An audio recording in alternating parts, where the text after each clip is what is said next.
You open the fucking mailbox, and it's a letter. It's a letter from your grandma, and you take it inside. You're like, man, I bet my birthday was 2 months ago. I bet there's a $5 bill in here. And you open the letter. What you find is not $5 from your grandmother. What you find is a new episode of ClapTrap. Hello and welcome back to ClapTrap. The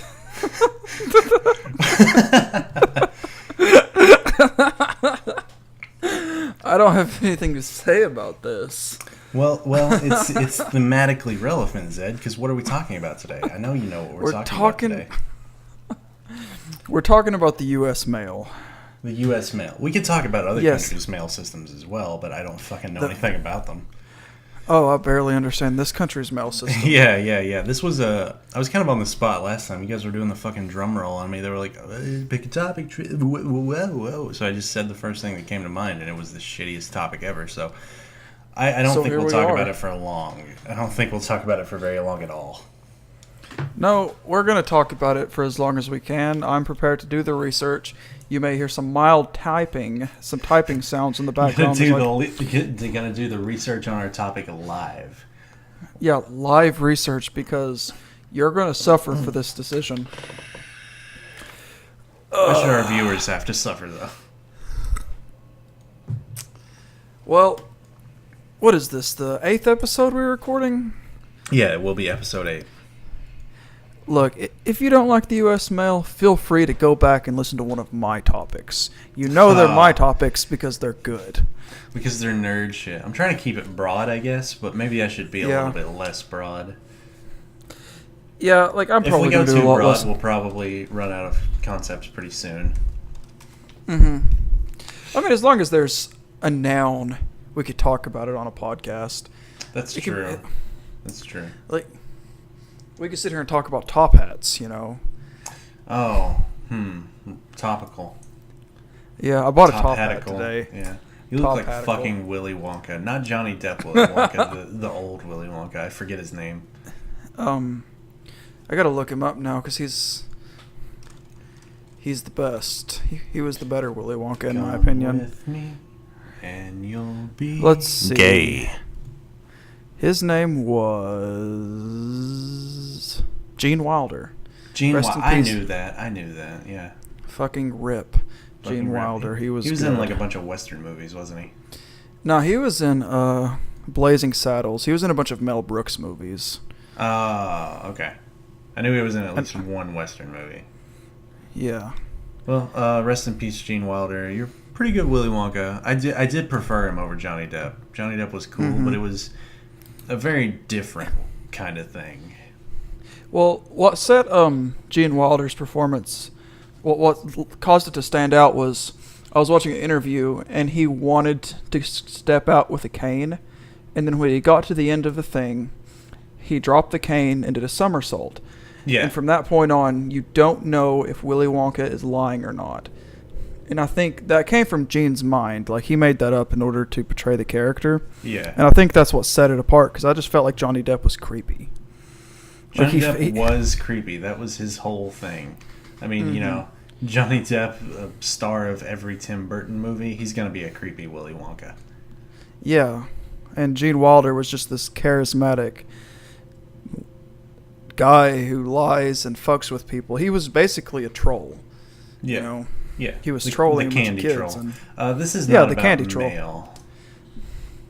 So, Zed, what was the last thing you got in the mail? The last thing I got in the mail? It was actually a Musician's Friend magazine. Oh, so you have this magazine subscription? That's cool. Well, kind of. If you order from Musician's Friend, like you could order a pack of guitar strings from them. Oh, and you get a copy of the magazine? Yeah, they'll send you a copy every so often. Okay, cool. Magazine subscriptions are like super cheap, aren't they? Not necessarily. Give me a popular let's say People magazine. Playboy, fuck it, let's go to Playboy. Alright. I found your lighter you left out here upside. I didn't realize it was a Playboy lighter. It's a little bit sexual. Does it still work? Because when I tried to light it, it wouldn't work. Yeah, it was probably just wet. It's working fine now. You can have it back. Okay. But no, you can't. Wait, you're going to steal my lighter? No, you can have it back, but I like it a lot. I want one. Oh, you can buy one at the local liquor store. Yeah, I'm sure I can. So, talk about a magazine. Talk about a magazine. Fucking Playboy's trying to make me enter my... I don't want to do that. Fucking, it's expensive. It's ridiculously expensive. I guess the only magazine I thought about like subscribing to, sometimes I'll go to Walmart and I'll buy the latest issue of Knives Illustrated, which is just a magazine about knives and knife makers. And, I've talked on the podcast before about how I like knives. So I'll go out there and I'll get that magazine and it'll be like, yo, $15 for the year. And I'm like, that's not bad. Is that how all magazines are? So maybe that's where I got my preconception about that from. Fair enough. The one magazine I'd like to subscribe to, that I'd like to subscribe to in the future, is those writer magazines that have all the amateur authors in them. That would be interesting. I'd probably learn a lot that way. Mm-hmm. And I'd have time to read some short stories in a magazine, unlike books. Even a novella is a bit of a commitment. Yeah, but still though, like the reason I had even showed you that in the first place is I figured you would do it for some extra cash on the side. How much do you actually just get paid, like I would commission wise, or because I know that's how it used to be. You got paid a little bit for it. I would think if you just submitted something, like the payment would be like, okay, we'll put you in our magazine, like a for exposure kind of thing. Which is stupid and wrong. Okay, working for exposure can be like a good idea sometimes, but usually not. Mm-mm. Usually not. Usually it's terrible and you're getting screwed pretty bad. But but it is the case that you got to get your name out there sometimes. You have to advertise yourself, but I definitely think people have taken that and ran with it a little bit too far. I guess it's case by case, but I just don't. Yeah, I don't know. I'm not a visual. I know visual artists have that problem a lot, and I follow For Exposure is a Twitter account where artists just send like screenshots of their DMs where people are like expecting things of them, and they just retweet that, and it's super hilarious and very informative. That's funny. Yeah. So what was the last thing you got in the mail? I guess the last thing I got in the mail was a check. Oh, money. Money. A check for $25 for 2 days of jury service. That's not bad. It's not hourly. They pay you $12.50 a day, no matter how many hours you're there. I think I would skip out on the $12.50 a day to just not be in jury duty. You don't get to pick, Zed. I know. They mail you a letter and say you're on the jury or you're going to jail. It's so stupid. Yeah. Oh god. Either you come to jury duty or we're gonna put a jury together for you, asshole. Yeah, they wouldn't get anybody otherwise. So right, because fucking, you got some tax money. Why don't you pay me for it? I'll sign up every day. Yeah, right. I'd be a professional juror. I know that kind of defeats the purpose, but that'd be a lot of fun. I think that would be pretty fun. You just chill and listen to stories, which I think is well within my skill set. Yeah. Okay, so outside my dorm, because I live in the married apartments on my college, there's these little mailboxes. Mm-hmm. And periodically they just stick junk mail in it. Like, it's raw junk mail. It's not even the good shit. It's just the bad junk. Yeah. And I noticed a weird one in it that was fresh, because I haven't changed the junk. I haven't taken the junk mail out in over a year, because I figured out he doesn't put it in there if I don't take it out. So there was a weird one, and I brought it in, ripped it open, expecting, for $9.99 a month you could get free lasagna or some bullshit like that. Whoa! But sign me up. But it was an honorary discharge for from the local National Guard for a student who used to live in this place. So I got to go turn that in Monday. I get mail constantly for people who used to live in my apartment building.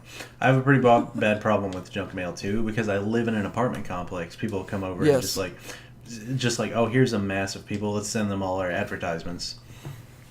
So it's to the point the leasing office has put like a recycling bin next to the mailboxes for you to throw your junk mail into. As they should. As they should. But constantly I get mail for people who used to live here, and yeah, like I guess a veteran used to live here because I get veteran stuff all the time. Like, hey, your veteran benefits have updated, and I'm like, oh god, now I have to, because I don't, at the dorm you can take it to the school and have them redistribute it, but I have to take it to the post office. Yeah. And they've got to find where that guy lives. And I wonder if they do. I get mail for like 5 different people who used to live here regularly, and we take it to the post office like one day a week. And I wonder if they actually find these people or if they just throw it away. I mean, legally, you'd think they'd have to do it. There's legally no they way. would have to do a lot, but they fucking Yeah. Right. Who's gonna say anything? That's true. So back to the magazine topic thing, like how much it costs. I pulled up a. You just sent me a picture. Let's see, for 26 issues of People magazine, it's $60. 26 issues. Is it a monthly magazine though? I don't know. Or is it weekly? God, I would hate to get a weekly magazine. I'm not looking that deep into People magazine. I don't give enough of a fuck. But Zed, Food, Family, and Being Fearless. Fucking Real Simple, 12 issues for $20, 10 issues for $20. I don't know. Like, I get paying for, like, creatively. These are the big magazines, though. These are the big ones, like People magazine, Sports Illustrated, Entertainment. These are the big ones, and like, why the fuck would I ever subscribe to like a big magazine that's like aimed at the normie retards? Like, I just celebrity gossip. Yeah, like, and the kind of people who are into celebrity gossip would pay for it. So I'm sure literary magazines, like niche hobbyist magazines, are probably significantly cheaper. Yeah. I'm hoping, I'd like to look, like I said, the author, like the writers magazines. Mm-hmm. I'm eventually going to look into that. There's a lot of shit you can actually do online to get free magazine subscriptions. Like, I got a year's worth of Entrepreneur one time, and that was a good thing to grab, because I figured free information on how to make money. Yeah, I can see that. So I thought that was. I didn't learn much. I was about to ask, like, did it help you become an entrepreneur? Because Conjurer Games. Yeah. Oh, so was that kind of inspired a little bit there? Okay. A little bit, yeah. All right. Well, I mean, it's not a bad idea. No, it's not too bad of an idea. You probably don't want to talk about it in a public sphere, though. So I'll segue off of that. So, God, I'm trying to think of what to say about mail. I get mail. I never figured out how to send it properly. When I send a letter, like, I know you can just like, I don't know like the level of postage I need to put on packages. Mm-hmm. So I don't buy stamps and just drop them in the mailbox. I take it to the post office, hand it to the guy at the register, and let him tell me how much postage I need to pay for it. Like, I don't just buy a roll of stamps, because I don't know the level of stamps to put on everything. I guess it's by weight, and I could easily find that information out, but fuck you. Like, the last time I think I mailed something, I mailed a care package, mm-hmm. and I brought it up. I didn't actually know what was in it, because I was just delivering it and paying for it. Okay. And they gave me this master list of crap and asked, "Is this in it?" Oh yeah, you get that every time. I have no idea what's in this, ma'am. Yeah. Which prompted them to open it and then retape it back. Yeah. Retape it back. I would have. If I was in that situation, I would have just said no. Yeah. Because I have like Okay, here's a. Oh God. What's up? God, I'm gonna have to embarrass myself to tell this story, but I guess yes, I live for this. I guess I'll do it. So when me and Bailey were living apart, I would send her a package for Valentine's Day every year.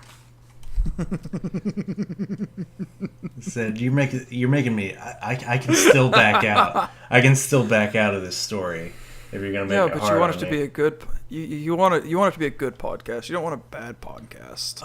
Okay. So I'd send her a box of chocolates. That maybe a little gift, piece of jewelry or something, and a can of Arizona sweet tea. Because that was one of my Sweet tea? Yeah. So that's the embarrassing part. But so I'd put this can of sweet tea in the box with everything else. I'd package it properly so it wouldn't get damaged and all that. And they would ask me, I'd go down there to mail it and let them weigh it and put the proper postage on it. And they, one of the things they'll ask is that are there liquids in here? Are there any liquids in this box? And I said yes. I was trying not to give too many details because this is my embarrassing Valentine's Day gift. I'm not going to tell you what's in it, but they made me because it's illegal to mail alcohol without a certain tax, I think. Yeah. So they started questioning me a bit more about it. They were like, are there any liquids in here? Yeah, there are. What kind of liquids? I was trying to say, I was like, it's a drink. And the lady, she gave me this big cockeyed look. She said, a drink? Is it an alcoholic drink? And I said, no. And that should be enough, right? It's not an alcoholic drink. But she's like, I don't know. She thought I was trying to pull a fast one on her. She's like, well, what kind of drink is it? It's tea. It's sweet tea. What do you want? And I guess she was like, well, all right. And she stamped it and sent it, and I paid for it, and I left. And I was like, ugh, it's not your business what's in that box. Can we talk about how much it costs to ship a fucking package? How much does it cost to ship a package? It's like $3 for a letter, I think. So packages are done by weight. How much it weighs is what is the. So I don't know what the rate per poundage is or however they do it. Mm-hmm. It's absolutely crazy. I remember feeling ripped off. It was $12 for the one I sent. Yeah. I did. But how much did it weigh? I don't remember. Well then, shut up. Fuck you. I'm gonna Google it. Okay. How much does it cost to ship a package? Dun, dun, dun, dun, dun. We're all learning together here, ClapTrap fam. This is educational. Educational. It's if it was truly educational, we would have done research beforehand. But hey, we can all figure this out together. That's interesting to listen to. I bet this is super fucking interesting to listen to. So Zed, how much does it cost to ship a package per pound? I've been given a chart. Oh boy. By UPS. Oh boy, charts. UPS, not USPS. UPS is a private company. Oh, this is USPS. Oh, yeah. That's okay, so calculator price. Seeing pricing files. So, Priority Mail Express, I'm seeing 24, 21, 21, 650. So, it's going to run you anywhere. Who's going to ship anything not first class? Not first class? That's the baseline. I know it sounds like it's because first class on an airplane or whatever, but first class shipping is the cheapest. Okay, so first class mail from 50 cents at the post office at baseline. 50 cents a pound? Or 50 cents at baseline. Okay, my bad. Yeah. I'm going to just send you this article so we can work through it together. I can't be trusted, Trent. You've got to help me out. Oh, now I've got to reopen Chrome. Zed, you've ruined everything. Lord, due to the flooding, blah blah blah, suspended operations. Where's the chart? Postcards, letters, standard size. This isn't about packages. Oh, priority mail. Fucking international downloadable files, just in case. What the fuck costs $40? Priority Mail Express International. $42.50 at the post office. Fuck international. I don't even fucking want to look at this. This is gay. This sucks ass. Fuck mail. Fuck mail. Nope, you're suffering. So, what do you get in the mail the most? Let's talk about this critically. The most. What I can count on getting regularly are bills. I still get paper bills so that I can I pay it all online, but I print off the receipts and I keep my bills along with my printed receipts in a physical file. Mm-hmm. So I get my bills regularly. I get junk mail every few days, like a pile of junk mail every few days, and advertisements from companies I already am subscribed to. Okay, so my internet company is Spectrum because that's the only internet I'm allowed to have at my apartment complex. That's you can't sign up for other internet. So I've got Spectrum Internet, and Spectrum Internet constantly sends me promotional deals hey, you fucking sign up for TV, and I'm like, I don't fucking want TV. They used to call me on the phone constantly. And, every time I was like, I don't watch TV. TV is not a thing I do. Stop trying to get me to watch TV. I was polite about it. As polite as I could be. But constantly they were, I just wanted to make it clear to them that I would never pay for television. Mm-hmm. Because you can stream anything online now. I'm like, I will never pay for television. It's dying. Thank you. Thank you for asking, but stop asking now.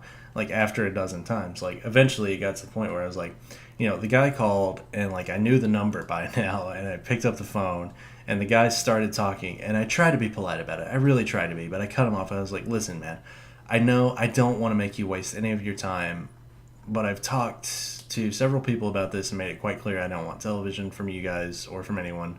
Can you please take me off your call list? And he got mad. He was very mad that I don't know. I cut him off. I was just trying to save him time. I was trying to save both of us time. I think I was at the gym. I was at the gym, and this guy calls me while I'm listening to music and trying to work out, and it's hey, buy fucking TV. And I'm like, listen, we're both busy. I'm not gonna buy TV. Please take me off your call list, because they had called so many times. And he was like, fine, I'll take you off the list right now, sir. Asshole, fuck you, eat my shit. He didn't say that, but that was his tone. And but they still send me mail. I should have also been what, while you're at it, stop sending me mail. But I just didn't think about it because I wanted to get back to my workout. And they send me mail constantly, and they send me these fucking fake credit cards. It's why?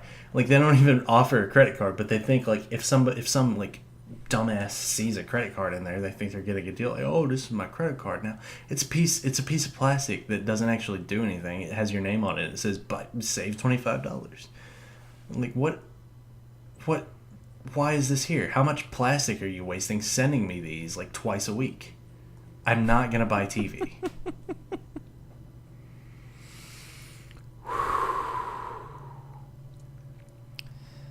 And TV, they're doing that to everybody who's buying internet through them and not cable. With television, I don't think it's going to die completely because of children and sports fans. At least not for a little bit. It will take a long time just because TV has been so rooted in our culture for literally close to 100 years. And nothing could compare to it. But I think sporting events are going to start just being streamed online. Mm-hmm. And you've got things like YouTube Kids now, which is its own whole problem. But you got YouTube Kids and Netflix Kids. And, kids can find their kid cartoons somewhere else now, and TV's on its way out. I give it 10, 15 years at best. I think it's going to stay around longer than that. I really do, because you have to think, the generation before us still watches a lot of television. Yeah, but they can just move it to an online service, man. Doesn't mean they'll want to. A lot of people enjoy just... the TV companies, the broadcasters, will be around, but they'll all just have to move to a new platform that is not cable or satellite. It'll just... Mm-hmm. They'll still be getting their money. They'll still be the exact same companies they are, but they'll just offer streaming services. Yeah. I don't know, man. I just don't see TV to be... I think it's going to be around a lot longer than 10, 15 years. You want to put money down on it? No. Okay. Then So fuck you. Your opinion doesn't matter. so I was thinking, like, one thing I did think about before we started this podcast is mail going to be on the way out anytime soon?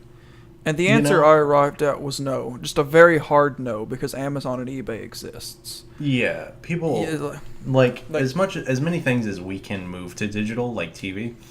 mm-hmm. We can make that digital because it's not real. There is no Yeah. physicality to it, um, unless you buy DVDs, which what the fuck. But but yeah, of course, physical things have to be delivered to people, and like maybe we'll get less mail because people are doing billing online and things like that, and email makes letters less prevalent. Yeah. But packages, of course, we need the things that are real to come to our physical location. So Yeah, so the mail mail will system- never fully disappear. It's just a question of, like, I guess, is government mail going to disappear, and maybe it will just be private companies like Amazon and UPS forever, FedEx? I don't know, because the USPS has fucking it's losing money. It said, but like, I mean, it's been losing money for a long time. Like the United States Postal Service doesn't make money, and people are like, oh, how can it stay afloat? And I'm like, what do you like? That doesn't make sense to me, because of course it's losing money because it's paid for by taxes, but Yeah. like it makes money because people are paying income tax. Like, the government makes money and then they provide this service. It seems like a weird comparison to say, like, oh, it's losing money, but it's like, it's an expense. Yeah, The government it's is still making money, and this is partly where they spend it. I don't think it's losing money because it's not making any back. It's not a business. It's a government service. It's a service, absolutely. And we're paying for it with our taxes. Like, what do you mean it's losing money? I don't know. Maybe there's this thing about, like, where tax money is being allocated to, but like that's a whole nother animal. Like, if it's necessary, like, put some tax money towards it, the government. But that's a whole can of worms. Yeah. So one thing that has died, and it kind Steve of Jobs. makes.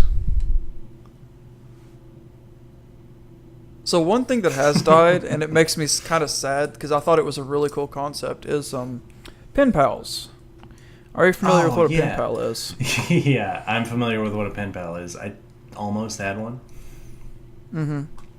Because that is truly an outmoded thing, but I can understand the anticipation of hearing somebody's like response to a letter. Physical Or getting letters their- are super aesthetic. They just are. Like, I would love to sit down at a fucking writing desk with some stationery, lick a letter, slap a stamp on it, and send it to somebody far away, and they get it. They touch it. I had an artist friend who sent me, like, some drawings they did, and, like, tried to, like, start a pen pal thing with me going on. I think I was just super busy at the time, but, like, they were super into that. Like, they had art friends online, and they would all just, like, send each other drawings through the mail and little letters, and they were all just art pen pals, and it was super cool. Like, that's super cool. Like, shout out to them. Fucking. I want a pen pal. Like, there's got to be something online for getting a pen pal. Like a Tinder for pen pals. Welcome to penpalworld.com. Fuck it. Go get the domain. But I remember they tried to do something for us like that in school. I don't know if you ever had a school pen pal, but when I went to Ross Point, I was in second grade, actually, I think, and they tried to do this big pen pal thing. They're like, everybody, they presented it to the class like it was a big deal. The school just got, like, the rights and the ability to do this, and they came into class like, everybody here gets a pen pal, and you're gonna send letters to your pen pal. And I was like, oh my god, that's so cool. And it was, like, international. Like, my pen pal was in Saudi Arabia, and they were like, write a letter to your pen pal in Saudi Arabia, and you'll get a letter back. And I was like, this is the coolest thing ever. As a kid, I was like, wow, somebody in another country on the other side of the world will get my letter, and I'll get one from them. I was, like, excited about it, like, super excited as a little kid. And I wrote a letter, and I just never got one back. Like, it didn't work. My podunk backwoods town school couldn't actually pull this off. Oh my god, that makes me sad. Yeah. That is the most depressing thing I think I've ever heard. Or Yeah, maybe they it got was- the letter and just said, They never said anything to us about it either, about the fact that it failed. They just stopped talking about it. God, Ross Point was such. It was fucked. It was fucked. You know what? You want to complain about Ross Point, Zed? I got nothing to say about Mail. Complain. We both got stuff to say about it. Go for it. Ross Point always felt like this pseudo pretentious school. It was. Like it tried to be the rich kid school. Rich school is exactly what it was, and I did not know that until I was grown up. I just thought I was a poor kid. Yeah, and like which I looking was, back but on like that's another thing. Like it just like I lived close to the school, and that's why I wound up going there. But it really was the wannabe private school, and that's where all these parents who lived in like Lowell and stuff like that sent their children because they had the money and like Ross Point, the town or the neighborhood or whatever the fuck it's actually classified as. That is where a bunch of rich people lived. I didn't know that until way later.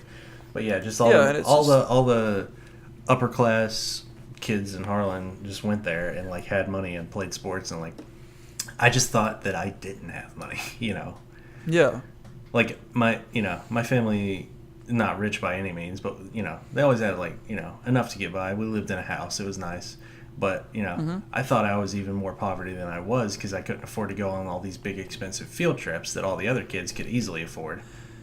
Yeah, like I had a neighbor whose dad was a cop or some shit, and she would go to Europe and China and shit like it was nothing. Yeah, and the school provided these big field trips, and they were like, "Oh, we'll need $500 from you though," and all the other students were like, "Psh, easy, Dad, give me $500 for this field trip to like the capital or something, or to Myrtle Beach or whatever the fuck," and I went home and I was like, I didn't even like any of these kids, but I wanted to feel included, of course. I wanted to go see things. I wanted to see the world a little bit. I wanted to experience something. And I would go and be like, Mom, like I was a young child. I was like, Mom, can I have $500 to go to wherever the fuck? And she'd be like, No, Trent, we can't afford that. And I was like, oh, we're poor. Oh no, I'm not like the cool kids. Oh. Like, but yeah, it was really fucked up how like I just went to that school because I was in the district. Actually, I was in the district. And my mom sent us to another school anyway.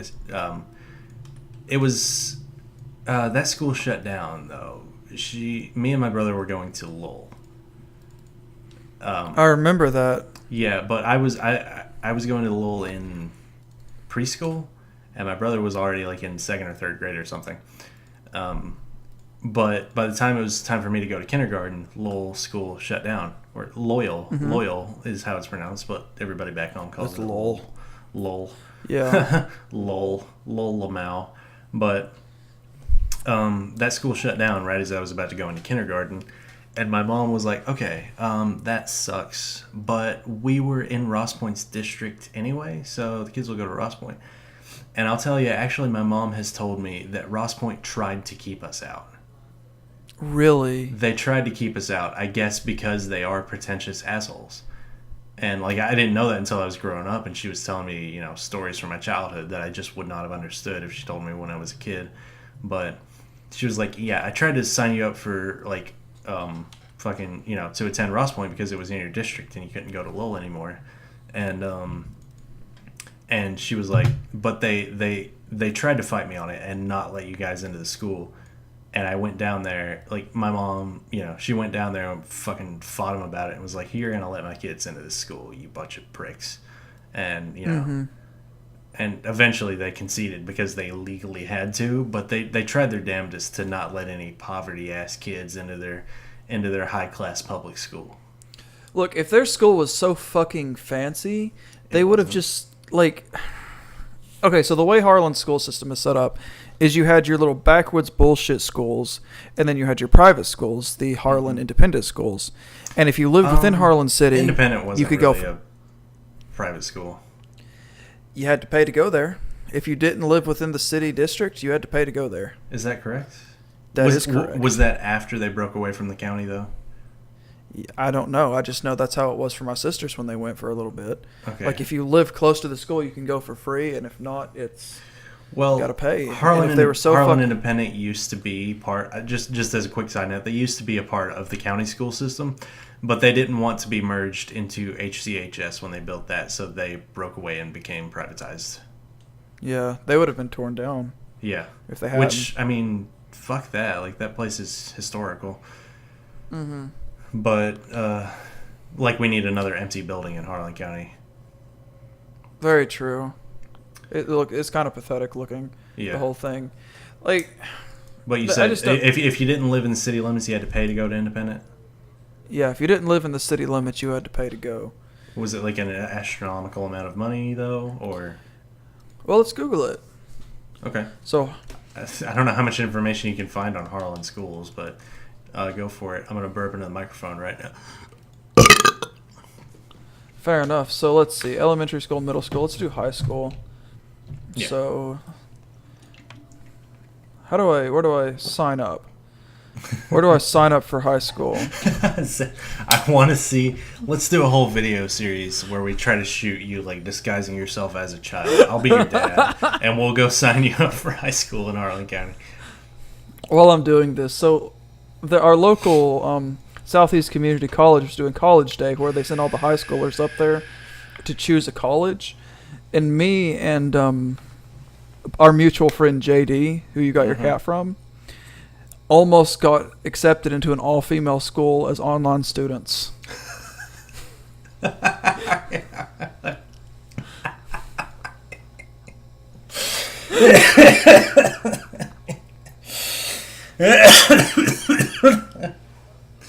Nice. That's what I'm saying. They're like, yeah, it's an all-female school, but if you want to be online, we can do that for you, fellas. Okay. Fellas. All inclusive here at the all-female school. That's Oh my God. fucking weird. Okay. All-female college, that is... You're an adult. Well, is it a religious-based school? I can't remember. I don't even remember the I feel like it would have to be. It would have to be a Christian school for them to like give a fuck about separating the sexes. Mm-hmm. Yeah, it's got to be. But I don't remember what it was. Let's see. Scholarship information for Harlan County Independent School. Oh, scholarships for high school. That's interesting. Or it would be interesting if I wasn't already aware that they're definitely all sports based. Yeah.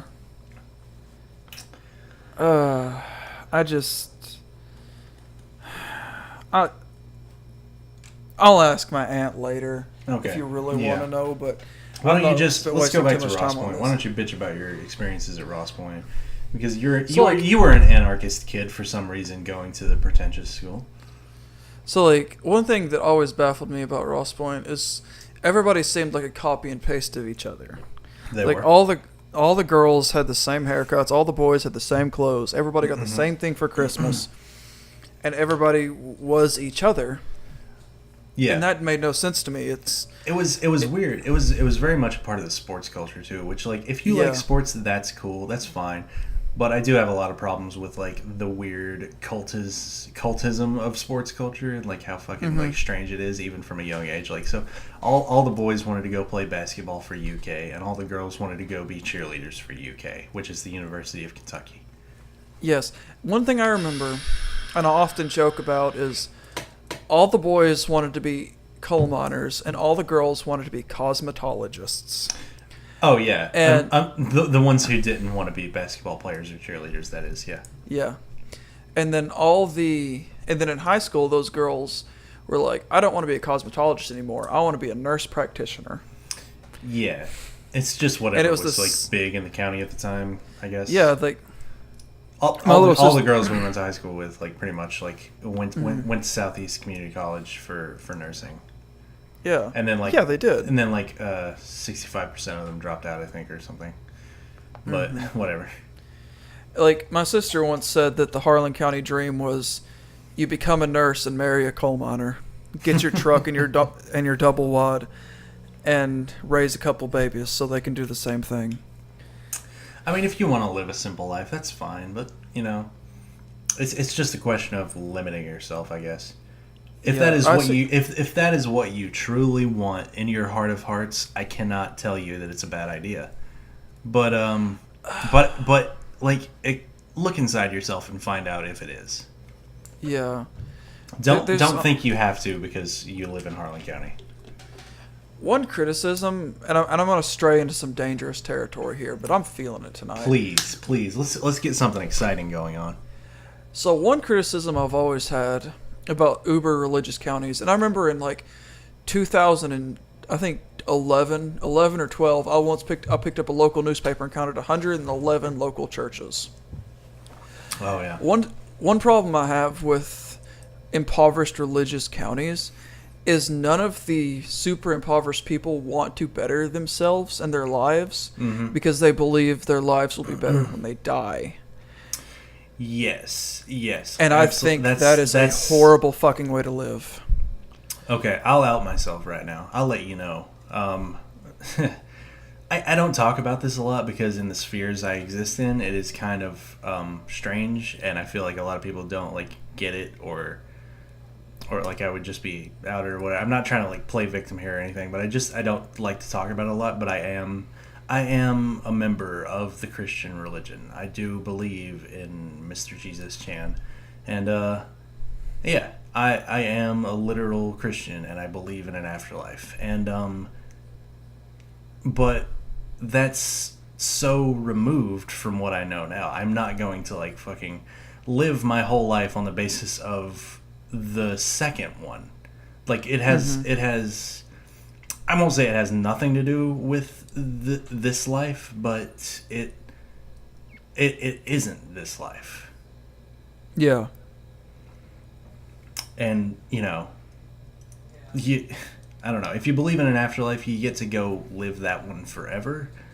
You get to live this one for a little while, so why don't you make the best of it? Like, I'm not about to live in extreme poverty all my life and live bored and broken backed all my life just to roll the dice on that. I'll tell you, I saw a tattoo. I think it was a buddy of mine, or but like the message of it. I think it was about this idea, and it said, "Life is not a waiting room." Yeah, and I was like, "That's cool." Kind of tacky cool for a tattoo, but the concept I get, and I like it. Yeah, it is what it is, but I think I can't even remember why I said that on Harlan, but it's a very religious place. Yeah. Were you going to tie that into the school somehow? I think so. Yeah, because everybody wanted the same copy-paste cookie-cutter life. Make just enough money to go to Gatlinburg once a year, raise your babies, and go to heaven. And I don't know, I just wanted more. I wanted to experience life on a very bizarre level. I don't want more. I do want more, but like not on a different level. I don't want more money on like a to go do bigger things with my money or whatever. I want more on a broad sense, like even if I see more just like small towns, I want to drive around and see them. I want to like experience more of the physical world than that. Yes.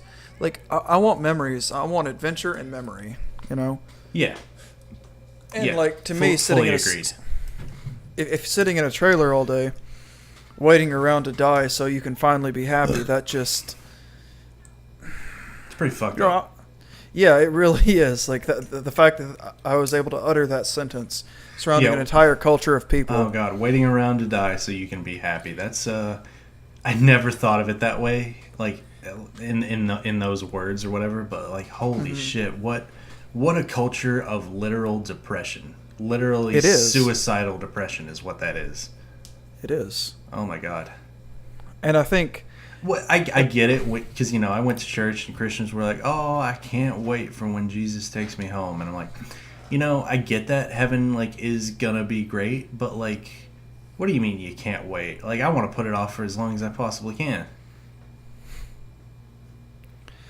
To me, it's just, and I think that's where the level of elitism when you have money in that culture comes from. Okay, how do you mean? Well, let's say, like in a place where there's not a lot of money, to have some money, you're automatically going to feel better about them.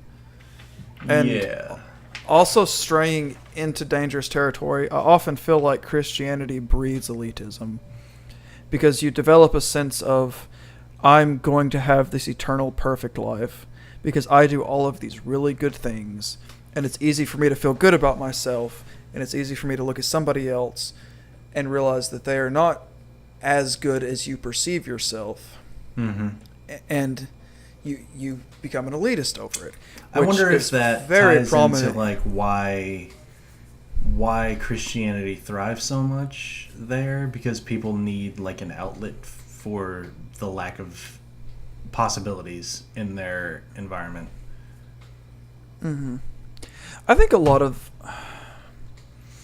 I think Christianity's longevity comes from the fear of death.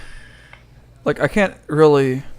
That's all I can really say about it. I think it's just the fear of death. Well, I mean, again, I think it's real, but like, I can see like that being like a reason people attach themselves to it. Like, I don't know. I've found my own reasons for being a part of like that belief system, but then they're very far removed from those of the people around me growing up. Like you know, I was forced into church as a kid and like had to grow up in that environment, and like it came to a point when I was a teenager was like, do I even fucking believe in this?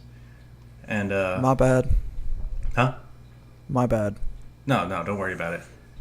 But like I completely understand and respect like your views on it. Like that's part of my whole thing. But like I'm not offended that you think those things at all, because I think those things about the quote unquote Christians around me. But like yeah, like it came to a point where I was like, do I even fucking believe in this? Like why do it? And like I went out in the woods and did some fucking soul searching and came back with my own reasons for being religious, which are none of those things. Yes. I don't know. I just think like the rich kids in school, in that environment, with that religious backbone, bred the elitism that we saw. Yes. And like I hung out with, Got coal and basketball. Absolutely. I hung out with. I discovered the rednecks in the corner, and I gravitated more towards them, the stoners and the hot rodders. But so, do you remember Obi, bald boy, taught science in gym? Oh, Hobie. Yeah, he knows my dad really well. My dad's was a big athlete, and he didn't know me yet, so he assigned my seat up in the fucking front with all of the jocks and stuff, and I'm sitting there, anxiety ridden, fucking panicked out of my mind, and it was a train wreck. And eventually I was able to migrate to the back corner with my people. Good. You know, now that you mention that, I realized that Hobie put me in the back, and I never thought about it before, but it was definitely because like my dad bullied him in school or something. I'm pretty sure my dad bullied Hobie Boggs. Like, it's just, there's so much wrong with it. Like, just sort of looking at us like a kid and being like, oh, this child is XYZ because of their father. Let's put them with the other children like them. In a small town, like, that's what people are going to think. And you know what? I'm going to say 90% of the time that assessment is correct. You know, I think to a degree, because you in many ways, I mean, not because that kid couldn't be something else, but because they're just not allowed the opportunity, and they're kind of forced into being just like their parents. Yeah, absolutely. Because, like, my father, this is probably too much information, but my father tried like hell to get me to play football, and my mom was terrified. She's like, no, Andrew will not be playing football. He will not be doing this. He will not be doing that. Because who won't be playing football? What was that name you just said? I don't know that guy. My brother Andrew. Yeah, but yeah, my name's Zed Dalen, by the way. Zed Dalen, so, yeah. So my dad was like, Zed and Andrew, they need to be playing football. And my mom's like, Zed and Andrew, best brothers for life. This is getting too like weird for me. Like just whatever. And my mom was like, no, there's too many injuries. And it was weird. So it was like, my dad has always forced my sisters, you either play sports or get a job. You will not do nothing at 16. And you know what? That's good. My parents kind of like babied me on the job thing a little bit. Yeah. And they always chose sports. And I don't know, like, it's weird because nobody ever asked me what extracurricular I wanted to do. Like, Mom forced me to join band. I listened to Dad whine for 10 plus years because I wasn't playing sports. Yeah. And wait, you were forced into band? Yeah. I thought you were... No, I mean, because you loved it. No, I hated band. I developed a love for musicianship and music theory and composing. But well, I hated just knew, band. like, all the band kids were, like, such a club. And, like, it was like, oh, band time, band. And I was like, oh, man, that's cool. But, like, I don't know. You loved the band kids, but maybe not the band class, right? Yeah, I hated band class. Like, I didn't even fit in that well in high school band. That's half the reason I left. No.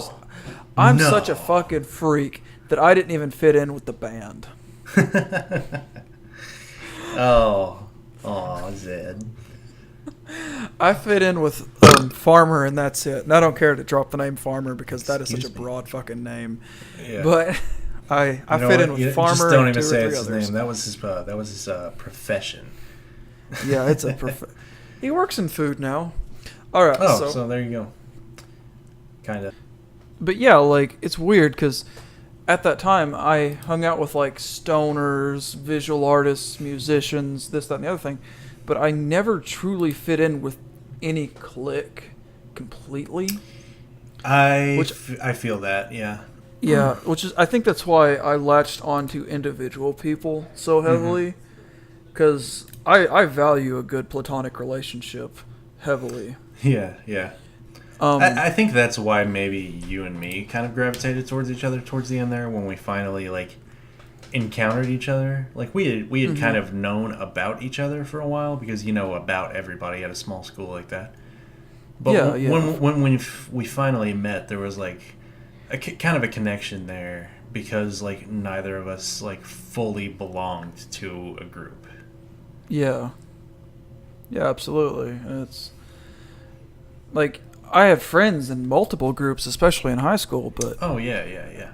As far as being one of them completely, I just sort of... Oh, God. In elementary and middle school, though, it was like a fucking nightmare. Oh, yeah, fuck yeah. It was... Oh, God. When Cody Durham, or, KD, name dropping, whatever. When he moved to town and got into that school, he was such an oddity that shook my whole worldview. Yeah. Like, he was the first person I ever met who was like, I am an atheist, I don't believe in God, and, like, you know, no disrespect to that, like, I fully understand where people are coming from with that, but, like, I was many people gave him shit for it too. Yeah, I had honestly never encountered it, and I was like, what is it? Can you do that? Are you allowed?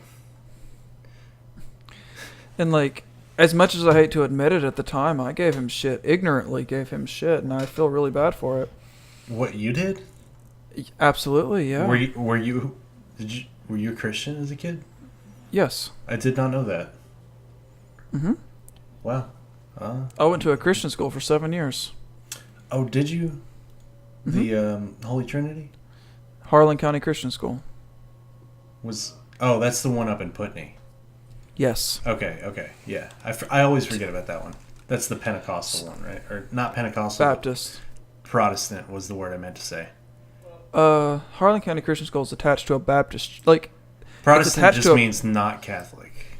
Yes. Yeah. It is attached to a Baptist school, which should put to a Baptist church. So it's like this big church.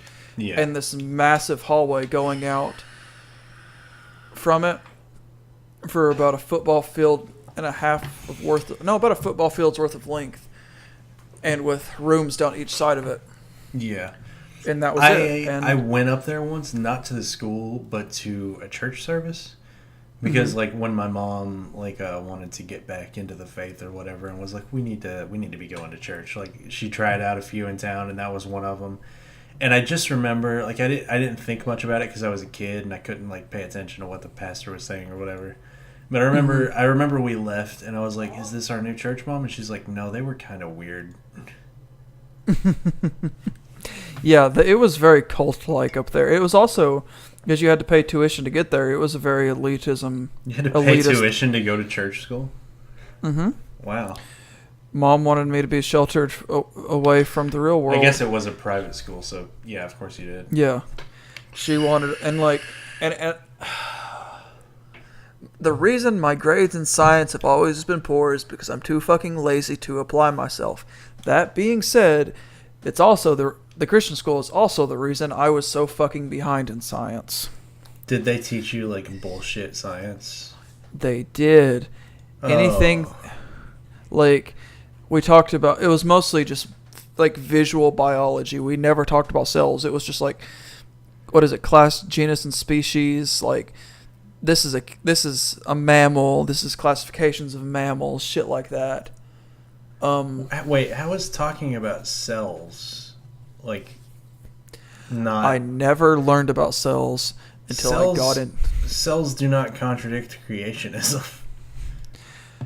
I don't know. We just never learned about cells. Well, I'd like to dig so out some that of those probably wasn't. I can't see that being for religious reasons. That was just because we don't have to, I guess. I don't know. Yeah, it's because they were able to create their own. They were able to create their own thing. They were their own. What's the word I'm looking for? I know the word you're looking for, and it's curriculum. I knew it started with a C. Okay.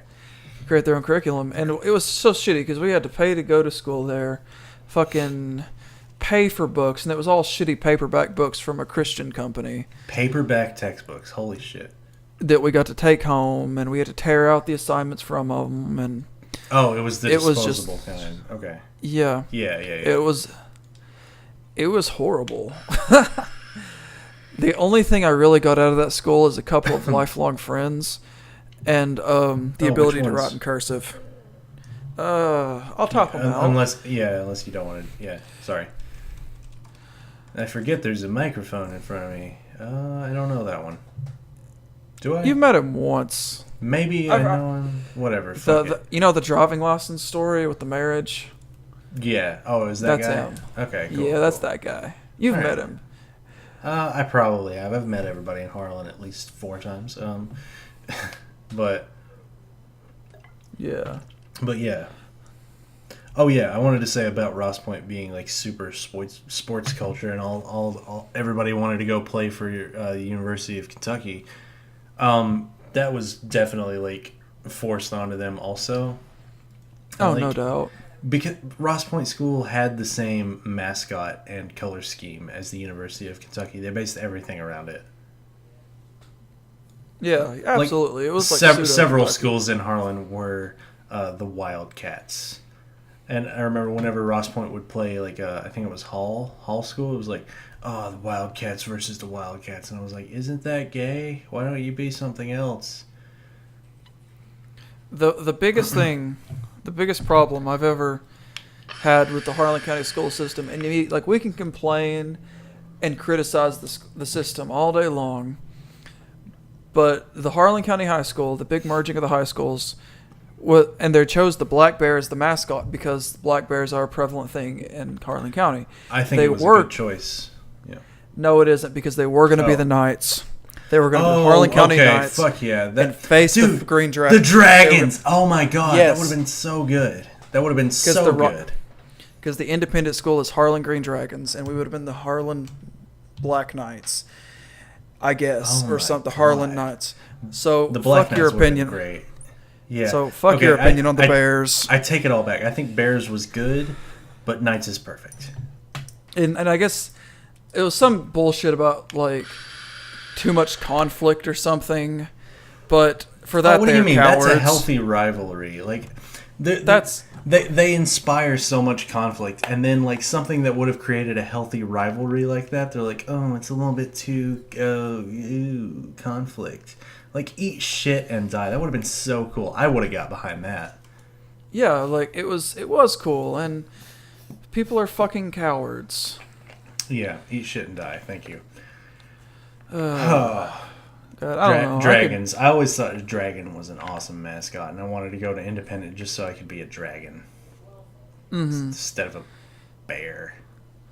Man, Which if you I think bear was like topical, like, you know. It was a very topical school. It was like very pandering to Harlan's culture, like Which, bears, I mean, you know, coal. You know, that's fine. Like, you know, it was a product of where it was, like everything else, but it wasn't too unhealthy at first. I think Bob Howard had a lot to do with it, and he was a great principal. Oh, no disrespect towards that man. Yeah, he was. And since you've name dropped him, go check out his art.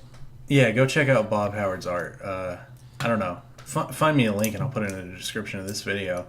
Absolutely. But that guy was our principal. He was super cool. He was a painter. And so I was in the art class in school, and he would come down to our art class and see what we're up to. He was like, hey, how's it going, kids? Check out my newest painting. And he always made sure, like, we had supplies. Like, he got the photography class cameras. And he made sure that, like, not 100% of the school's funding went to football, and that we actually got some supplies for art kids because he understood art. Like, hell yeah, thank you. And that school had a great. He rightfully retired, and the new principal sucks literal asshole. I think she was always the principal of an elementary school, and they were like, come be the principal of the countywide high school, and she immediately got in there and didn't know how to treat kids who weren't literal babies like not literal babies. And it was the worst transition. She became principal my senior year, so I didn't have to experience too much of her. But like what I saw was like, I remember being really angry that like it wasn't Bob Howard handing my diploma to me when I graduated, because I respected that man immensely. And I was like, I just remember her handing me my diploma, and I was like, you're not Bob Howard, die. That is depressing.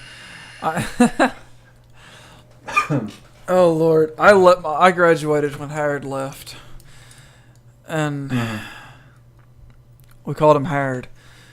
Me and Farmer Howard, Bob Howard. I mean, that's all Howard. A lot of people also probably call him that, but not on purpose.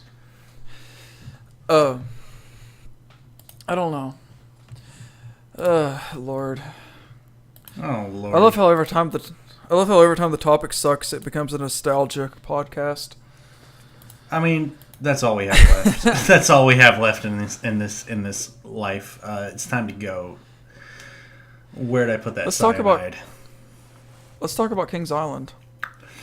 Oh yeah. I was almost. I'll tell you. Before mail, I was gonna make amusement parks this topic. I had planned it ahead, but then you didn't have fun, and I was like, that. I guess we can't talk about that. I did have fun. Okay, why don't you talk about? I really did. The fun you had, because it was your first proper amusement park experience. I had never been on a roller coaster. Well, I hadn't been on a roller coaster for well over 10 years, and it was a wooden one. You were a small child. Well, wooden coasters are the most fun, but like that's another thing. So, I had never been on one. I was so excited to go. I was so happy to be there, and was happy to be there. I got to hang out with you guys all day, and I regret nothing. But goddamn, roller coasters are stressful. I regret that $50 microwaved chicken. That's all. It wasn't even fear. It was just I was under so much stress on that stupid ass roller coaster that I just stress I got from off the coaster or for something else. Stress from the coaster. It was stressful for me. I don't know why. Scared of it, you big pussy. It was stress, not fear. It's the same thing. You're trying to partition this in your mind so you're not a pussy, but fuck you. But I did ride 4 rides, and I did end up riding the Delirium with you. Which wasn't even a coaster. It was just a big spinning thing. It was a big spinny boy that took you up in the air, and it was fucking awful. It was great. It was great. You need to learn to cut loose. I did the hell out of it. I have an irrational fear of heights. I do too, but like I'm secure. Like I am deathly afraid of heights, and I just don't. Like I feel secure on a coaster. Like on a fucking fairgrounds ride, I would feel nervous. Like on like a big Kings Island roller coaster, I feel totally safe. Yeah. Okay, so I want to talk a little bit about the food. So we spent. So what happened? I'm telling the story because my side's better. So we got. Sure.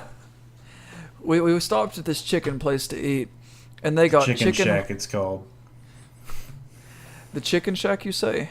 The Chicken Shack. Ah, okay.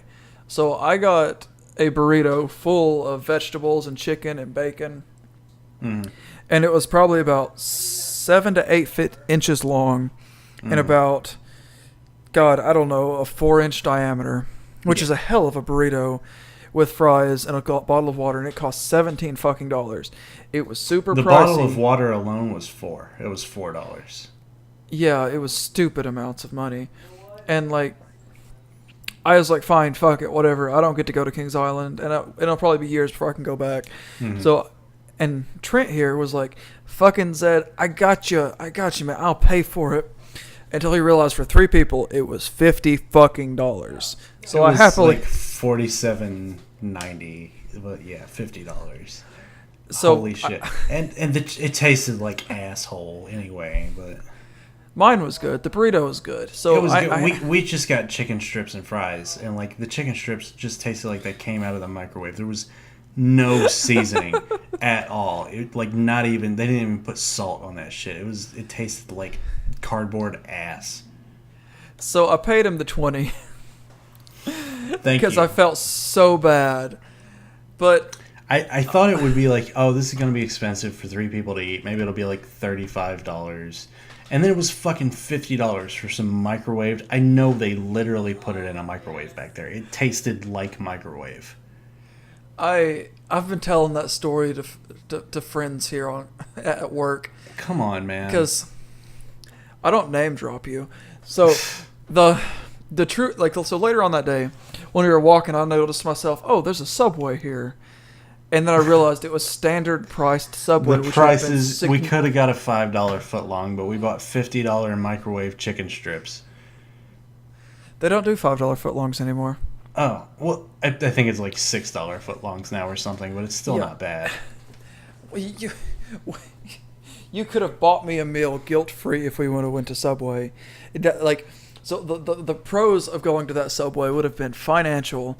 I know you and your fiance are both on health kicks, so it would have been fucking Subway. And when I go to Subway, it was she wanted, like, we got in there, like, I think she didn't eat before we left the house. She was like, oh, I need food, like, right now. And the Chicken Shack was right there.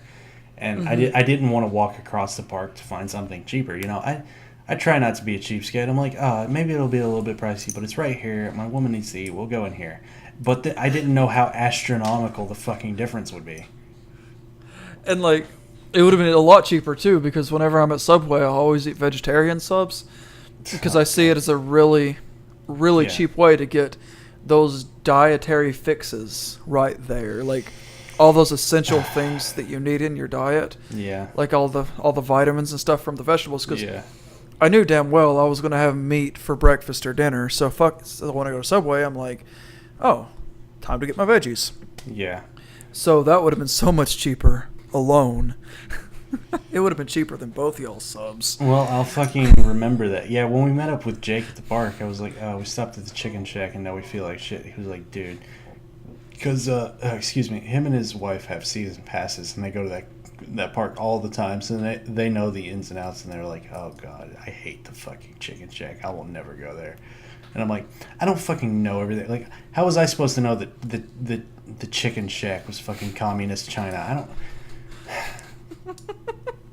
So the moral of the story is, if you go to Kings Island, if you go to any amusement park, look for the Subway. Find Subway. Subway is your saving grace. Because $50 They had a for... little Chick-fil-A in there too. Probably any outside vendors. Maybe it'll be a little bit more expensive, but it'll be a lot cheaper than any like amusement park original food. They had a Panda Garden. Did you see the Panda Garden? It might have been a Panda Express actually. Oh, was it a Panda Express? That's the one that's a big chain. It's called Panda Express. Okay, yeah, it was probably Panda Express then. Yeah. Yeah, they had that there, and I noticed a couple other big chains, but the Subway one really sticks out because they had like fucking champions. Their prices Well, the right problem there is for everyone to see. they didn't put a fucking sign on the building. It just looked like a bathroom, and then you get close to it, and you're like, "Oh, that's a Subway," because you see the menu. It didn't have a Subway sign that I could see until you got 5 feet away from it. Yeah, like that's one thing I did is I strayed away from you guys very briefly just to have that question answered. And when Yeah. I had it answered, I decided to let you know after we left the park. No, you told me as we were walking by it. No, I didn't tell you the pricing though. No, you did. I remember. Did I? Yeah. But it was just that is the true moral of the story that day. Go to Subway. Go to Subway. Please sponsor us, Subway. I would love a Subway sponsorship. Just Dude, get gift cards in the mail. Yeah. Oh my god. Yeah. Like let's get really popular and try for that. Dude, we Just could a monthly you know, gift card. Jared can't be the face of Subway anymore. Why not ClapTrap? Oh god. Yes, let's both lose like I'm gonna lose all my chunky fat. Yeah, I'm 'Cause- gonna walk to Subway every day. Fucking we could be we could be like the guys on the Sonic commercials who sit in the car and like banter. yeah. We could have like Which those ironically guys big. need more like they deserve more respect. That's Yeah, they've been doing it for so long. yeah, and they're like a pretty cool comedic duo. Like it They feels really like are. classic comedy. Mm-hmm. They deserve a podcast. Dude, the Sonic podcast, Sonic, hit us up, make a podcast, and then we'll come on as guests for giving Absolutely. you that idea. That would be awesome. I would That love. would be I would love to talk to the Sonic guys. They feel like wholesomely good guys. Yeah, they do. They do. They should have had a '90s sitcom. Mm-hmm. Oh man, fucking yeah. Green I wanna- beans. I want to be the face of Subway in my top hat. We just Oh, sit no. there and in your Jeep with ironically big microphones in front of us, podcasting in while my eating beat up Subway. old Jeep, just covered in dent. Oh, the fucking the driver's door doesn't open anymore. Oh my god, did I do that? I don't know. Well, maybe because I came out one day and the driver's door didn't like it stopped working. Like it won't open from the inside or outside even when unlocked. I And, didn't do that. There's no way. And the passenger seat door, for some reason, at the same time, was not actually closed. It stayed outside cracked all night. Oh my god, I'm so sorry. I don't know how those two things could be related, but how are they not? Did I leave the car open? You were the last person to get out of the passenger seat. Oh my god, I am Luckily, so sorry. luckily, it doesn't leave the light on for the front doors, so it didn't kill the battery. But Oh my god, no, it's fine. It didn't seem to ruin anything, unless it is the reason my front door stopped working. But I can't imagine how those two things would possibly play into one another. Yeah, same as Anybody who impossible. knows anything about like why the fuck, leave a comment. Thank you. So what'd you do with your chair? I threw it out. Okay, I feel like this story is best told from your perspective. Yeah, you're probably right. You're a little bit biased. Okay, so it was gonna be the guys, Cedric. You all remember Cedric. He was on the last episode of the podcast because he hung out Uploaded with us- yesterday. Uploaded yesterday. Well, not as they're hearing this. It will be uploaded a week ago. He was on episode 7 of the podcast, which was great, except for the audio quality. So go listen to it if you don't mind bad audio quality, but it was interesting to listen to. But Cedric, it was going to be the three of us going to the amusement park, the three of us and my woman, and And, Cedric told me straight up, he's like, I'm afraid of roller coasters. I don't want to go. And I was like, no worries, dude. We'll just pick you up and I'll go drink together at my place afterwards. And so we get back from the amusement park, which it was raining all day at. Like constantly raining. And then it stopped as we were walking through the gate to leave. But it was raining all day and like we felt like shit and we were tired. But we were glad to be out of the park and going home. So it was a long drive back to my house. We dropped my fiance off at the house, and or the apartment rather, but whatever. We drop her off and we drive down like 20-30 minutes to pick up Cedric to come back with us. And I'm texting him as we're like at the apartment complex trying to figure out where he is. I parked for a minute to text him. And Zed, it's like dark out and like kind of still drizzling, and Zed looks over like as I'm texting to find out where Cedric is, and he just screams. He screams, "Is that a free chair?" And I'm like, "What?" And I look over, and like on the shoulder of the road from where we just turned in on is like a rolling swivel office chair that's all beat up. All the leather has peeled off of it.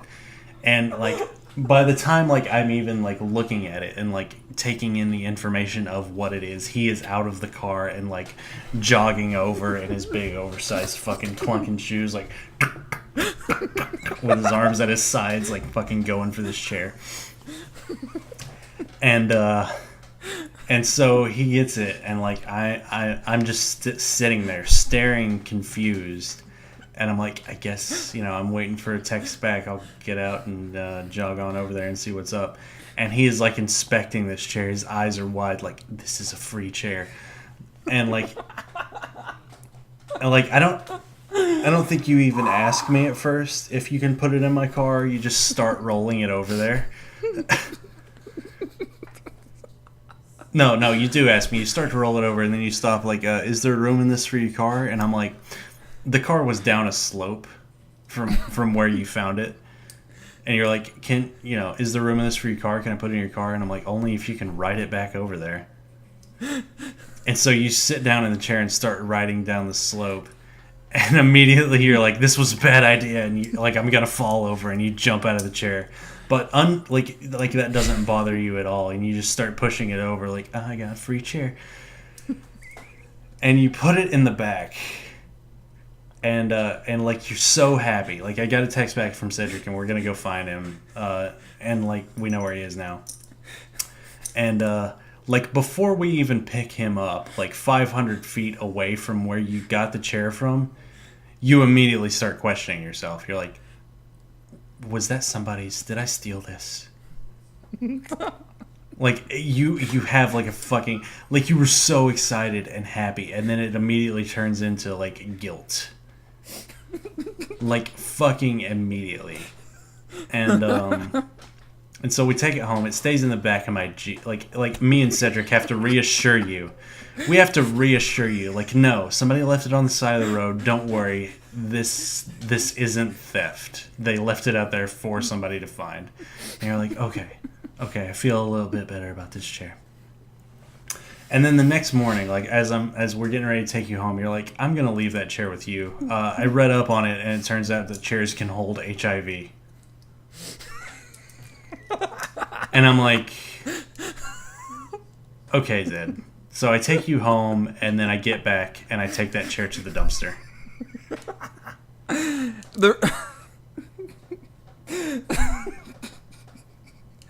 The real beauty of it is we left the chair in his Jeep and took his fiance's car we took back. Bailey's car back.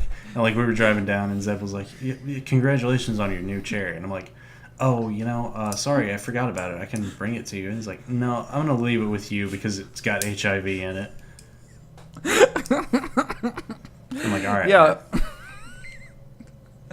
Those porous chairs can hold all sorts of mystery things. Well, it wouldn't have been so porous if all the leather hadn't have fucking melted off of it. Like, why the fuck did you put that thing in my car? So I just went over. I remember because my door stopped working. I drove over to the dumpster. I was taking out the trash. I put the trash in the bag.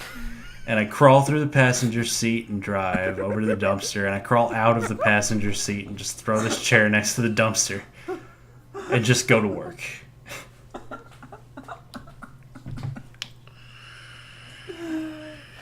Oh my god, I love the chair story. There's your ClapTrap highlight or whatever. That is the ClapTrap highlight. What were we talking about before that? Were we just talking about the park? Yeah. Yeah, okay. I talked about Subway. Talked about Subway. We've talked about mail for a minute. We talked about school. Oh, could we go back to school? Let's go back to school. Okay, because I wanted to say something. You were talking about how like heavily religious that town was. Mm-hmm. And I'll tell you, living in the backwoods of Appalachia, and fucking, you know, there was a lot of religion, and also like there was no outside influence from the rest of the country. Especially because the internet hadn't become as prevalent as it is today. So, teachers still kind of taught Christianity in school, and nobody stopped them. Mm-hmm. And just that fact is like kind of just the setup for this story, because like our teachers were, like, operated on religious bases, and like we're just completely unchallenged in that. So I just wanted to tell the story of like the time I went on a field trip with my class to the state capitol. And you want to take a guess which teacher took us to the state capitol, Zed? Napier, Mrs. Napier, who was a major history buff and just loved history and like, oh, I love the American, ooh, patriotism, oh yeah. fucking sociopath. Absolute sociopath. She was batshit crazy, and so, but she was a Christian, so she was able to operate on Christian bases for her teaching a lot of the times because nobody would challenge that in the Bible Belt. So we went on a trip to the Capitol, and it was like the most fun I ever had on a field trip, honestly. Like, the field trip itself was super fun, and we took a long bus drive up there. It was probably like 4 hours or something, and we get there and we spend all day running around the Capitol and seeing all the historical sites, and it was honestly a lot of fun. And then we take a bus drive back, and the bus driver was not like one of the school's regular bus drivers. They would just work for the county or something, and they were driving the bus back. And I remember we were like, "Hey, yo, bus driver, can we turn on the radio?" And he was like, "I don't work for the school." Yeah, we can turn on the radio. And I remember AC/DC's Highway to Hell comes on the radio. And all these 7th or 8th graders obviously know the lyrics to AC/DC's Highway to Hell. And we all start singing along, "I'm on a highway to hell." And like Mrs. Napier at the front of the bus, I remember seeing her turn around, like crazy eyes open as wide as they possibly can be, like completely like disgusted and shocked and afraid of what has just happened. And after a verse or two, she stands up and like screams at the bus driver to turn off the radio. And like the rest of the 2 hours back to Harlan County, she stands up at the front of the bus, like lecturing us about like how wrong that was. And I don't even fucking remember what she said because I immediately tuned it out. She would flip out over every little thing. Like, I remember after testing, the school stopped giving a fuck, and they let us bring we our should consoles talk about to school. the testing. Yeah. And I remember one time she freaks out on somebody because they brought in Left 4 Dead 2. She saw some of the content of Left 4 Dead 2 and said, "No, you guys should not be playing this. You should be playing Neopets or something. This is wrong." Neopets. 8th graders playing Neopets. Yeah, and it was... I mean, if you like Neopets, sure, but like, what the fuck? And she flips out on every little thing. She was super... She was a loose cannon. I remember she used to drag us out of... She was fully allowed. Nobody ever challenged her. She graded based on personal bias. Mm-hmm. She attacked everybody. I remember, here's a fucking story. So, during the Trump election, like, you could imagine everybody at Ross Point was for Donald Trump, except my sister, Okay. who did not support the things he said because of the way he treats women. Incidentally, my sister is a woman. So...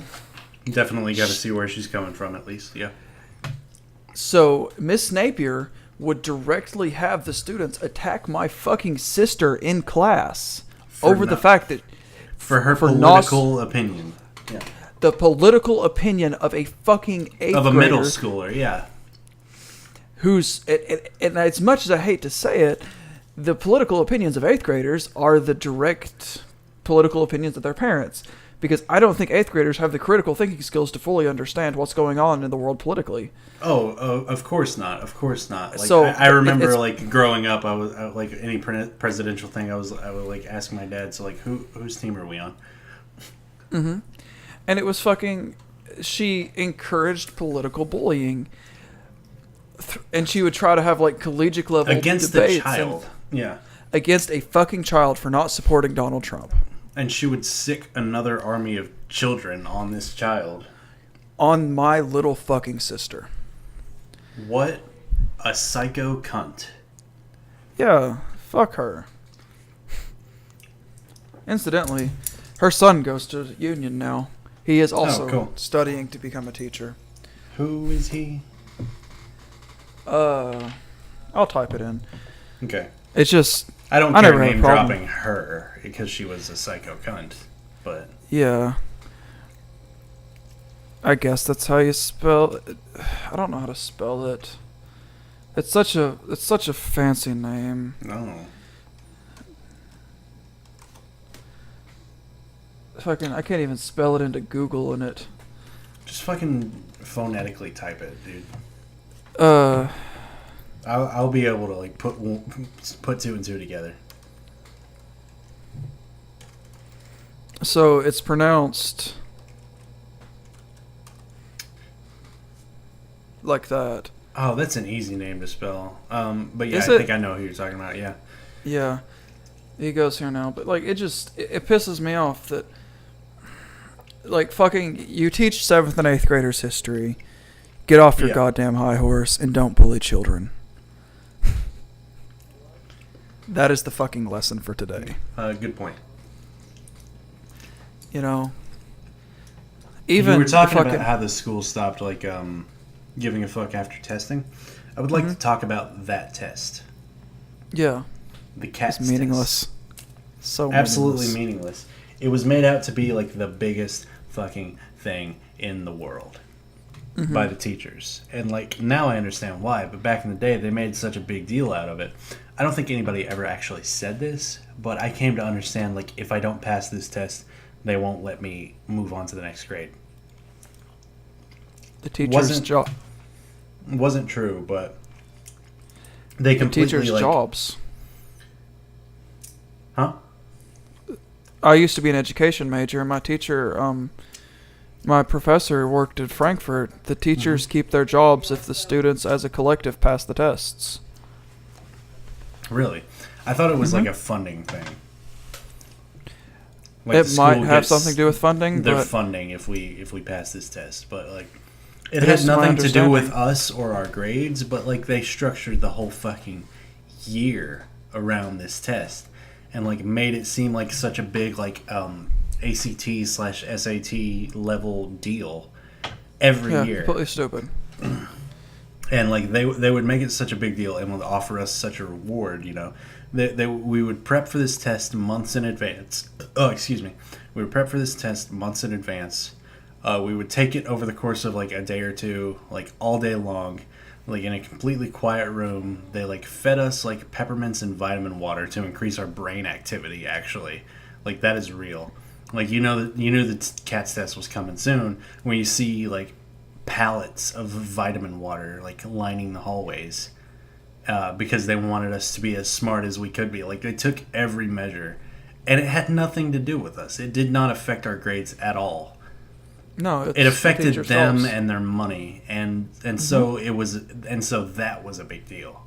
And so we took the CATS test, and then like there would be a month left of school, and they were like, you know, to further incentivize yearly CATS testing, they were like, okay, after the CATS test, no more work. You guys get to bring your own video game consoles and have a Guitar Hero tournament in the English classroom. Yeah, I remember the only thing I really brought with me was my MP3 player, and I would just sit there and listen to Metallica. Yeah. Which, like, that was cool, because I remember that was the big era of when Slipknot and A7X was big, so Yeah. having some heavy metal on your MP3 player, that was, you needed that. Which I genuinely love metal, so Sure. it wasn't just fad thought for me. Still isn't. I'm fucking cool. God, Okay. Standardized testing is such a broken system. Yeah. I agree. Like, it shouldn't. I think the American education system on the whole is a broken system. Mm-hmm. Yeah, I do too. Like, it's stupid. Like, college is gatekept heavily. Fucking students are all pushed to succeed at the same level. Fucking homework is bullshit. Yeah. You just... There's not enough hands-on. There's not enough visual learning. It's all just... fucking open your books and here's a bunch of busy work while I nurture this hangover because I regret this life decision. There's a lot of hands-on in the school system. Those hands are just on children's private parts. Yeah, that's true. Fucking, but we steal those teachers' neckties. Yeah, that'll show them. It's just a broken system, you know? And the fact that I can name a pedophile teacher right now, fucking Bucky Yeah, and nothing Burkhart. is going to come out of it. We talked about him for an hour, and nothing. Of course, it'll never, ever affect anything. No, it won't. The fact that I had a chemistry teacher that would fuck a cop with her husband below us. On Nothing school grounds, in like the chemistry lab, would cheat on her husband and have sex in the school. Nothing happened to him. Hell, I don't even, like, I should have failed that class. Why the hell you failed it is fucking beyond me, because I fucking bullshitted my way through that course. Like, did you pass? I didn't do a damn... Yeah, fuck, I got a D, but... Well, fuck, I think dude. She probably just didn't want you anymore. No, because remember the everybody dies speech, so it doesn't matter? Yeah, so she probably wanted you out. Mm-hmm. Whereas I was an easy layabout student that could fill a seat and not cause any problems, I guess. Yeah, I was a problem student, and I hung out with, I can't remember his name right off, but I hung out with this big pothead, because he was the only one cool to talk to in that course. And, because it was all just like your copy-paste Ross Point kids behind me. Yeah. So, she probably just wanted rid of me, and for that I am thankful. Not a bad word to say about her husband. Her husband's a good man. I could say some bad words about him, but like on the whole, I liked him. But sometimes he was weird. But now I understand that he had a weird life, and sometimes he would just get stressed out. Yeah. The fact that he was able to go through all that and still have such an easy attitude in class, like... Yeah, like I said, he would be weird sometimes, but like it wasn't terrible. No, he was just an awkward fellow. I have no poor things to say about him. You know, fuck it. You know who everyone worshipped, but I thought was a trash teacher? Who? Remember the hippie karate guy? Yeah, I mean, do you not want to mention his name, or can you not? I don't remember it. No, everybody loved him. Mr. Powell. Everyone loved him, but we didn't learn a damn thing. You got extra credit for putting drawings in your notes. You took notes, turned in your notes, and got extra credit for drawing. He talked about electric guitars. Oh, if only I complained had about taken hip his hop. class, I would have been top student. Fucking. I was constantly doodling in my notes. Yeah, he got stoned at lunchtime, came back in, continued his pseudo teaching, complained about fucking life, thought he was the biggest genius in the world, criticized everything, and talked about karate. A fucking trash teacher. You know? And he's been around forever. That guy taught karate to our parents. Yeah, like, I'm not dissing his ability to karate. I'm just saying. You teach high school science, dude. Yeah. Like, I remember him complaining one time that there's apparently this council of the smartest people around, and he consistently applies to it and always gets rejected. Even though he considers Very interesting. Mm-hmm. Again, I never took his class, but I understood that everybody praised him because his class was easy and they loved him for it. Yeah, his class was... And he had a sense of humor. Like, he was a truly entertaining guy, but I learned not a damn thing in there. You know? Honestly, I can't remember a single high school class that I learned anything in. The mitochondria is the powerhouse of the cell. Eldridge was the real deal, and they fired him for it. Guy came in, did some real shit, said some real shit related to students, and they fired him. Which, you know what, while I'm ranting, it's not about teaching years... students, it's about being a part of the club. Mm-hmm, yeah. And tenure is bullshit. Teachers try super hard until they get tenure. And then they're like unfireable. Mm-hmm. Like you have to diddle a child. That system. Yeah, like you have to diddle a child. There was plenty of child diddling, and they still didn't fire him. Yeah, do you remember Mr. Napier always had that one girl in his class, that one 8th grade girl that just hung out with him constantly? No, I didn't pay much attention to Ralph. Yeah. It may have been innocent. He seems like a bit of a Burkhart, though. I don't know. Yeah, he always had this one girl who would always hang out with him and was always the class pet and would always get out of class to go hang out with him. It was... Oh, that gives class pet like a weird context now. Yeah, it does, doesn't it? Ew. Teacher's pet. Oh my... Like, I never...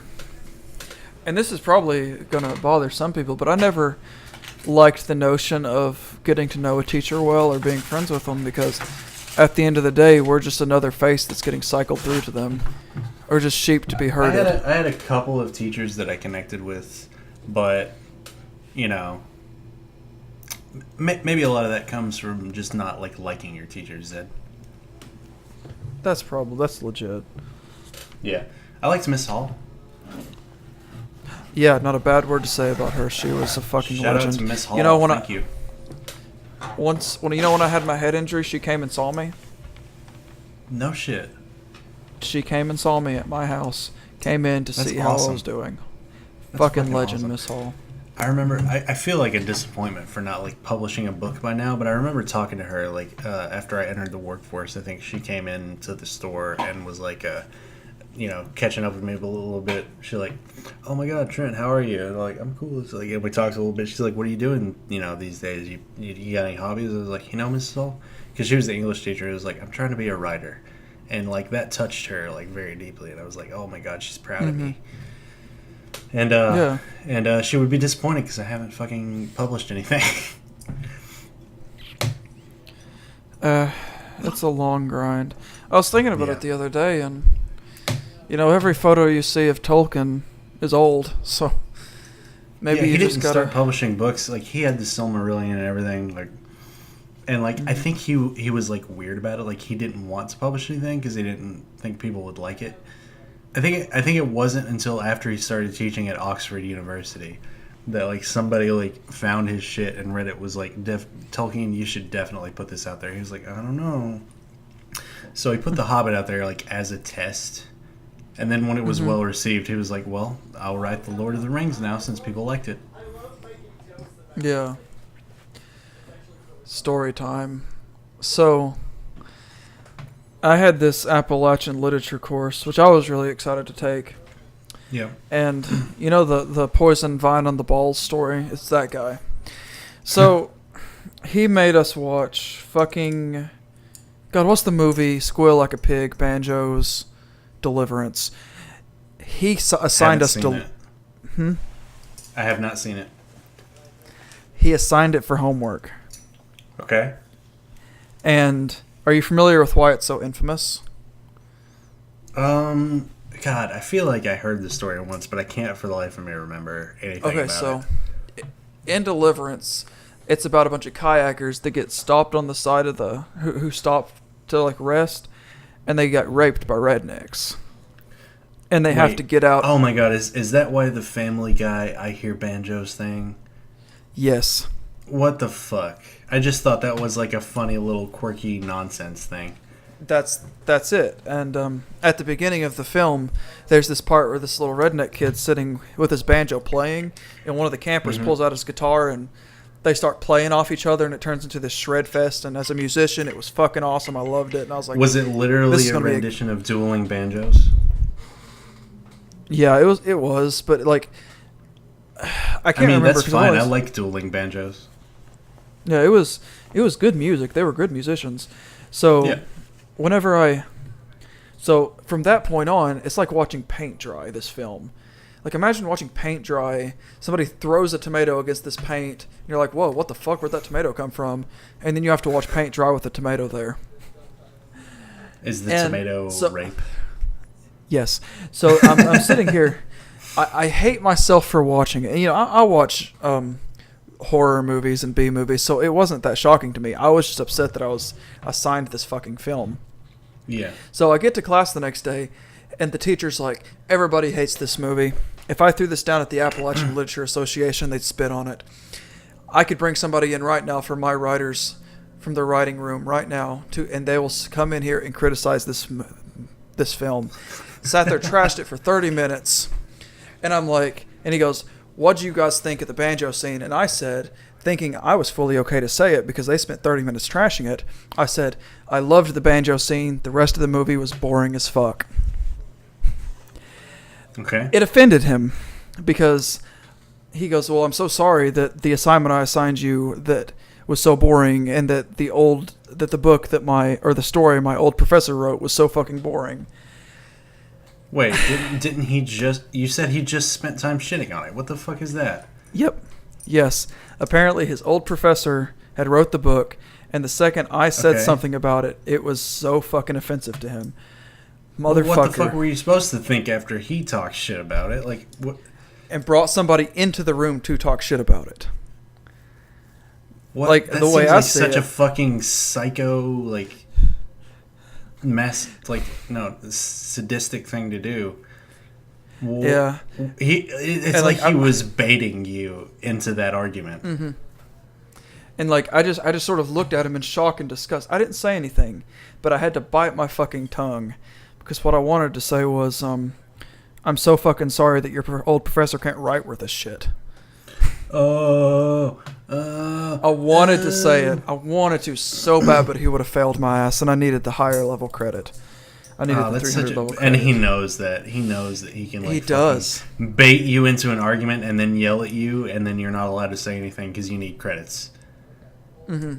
What a fucking cock boy. Yeah, like, it's a trash film. Like, if you watch... Well, I guess that's why I've never been recommended it. No, nobody recommends it.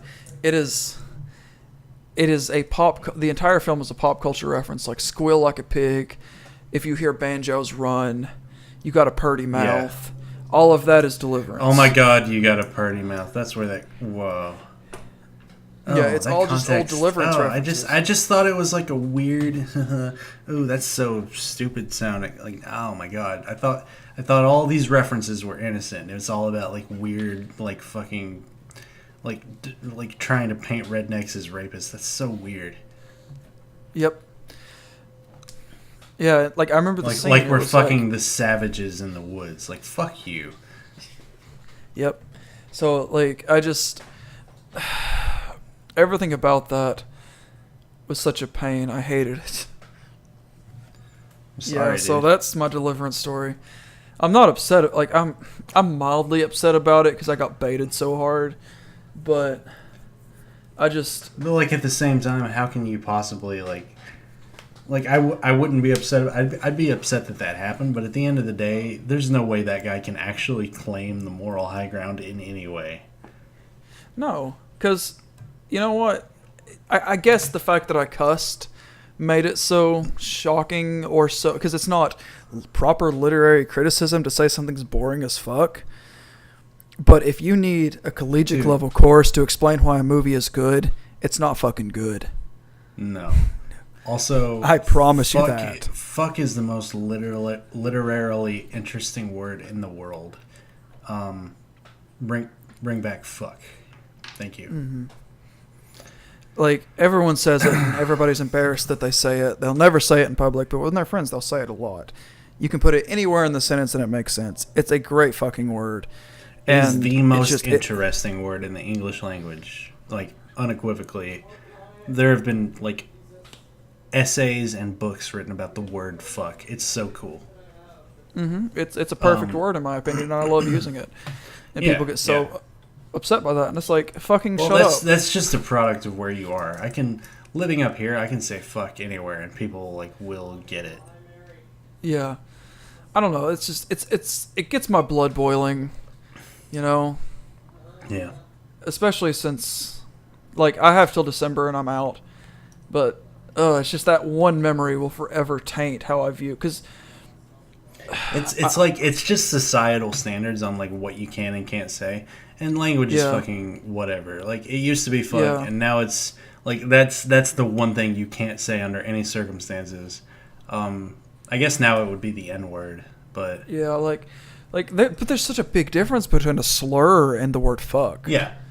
It is a monumental difference, you know? Yes. I don't know, man.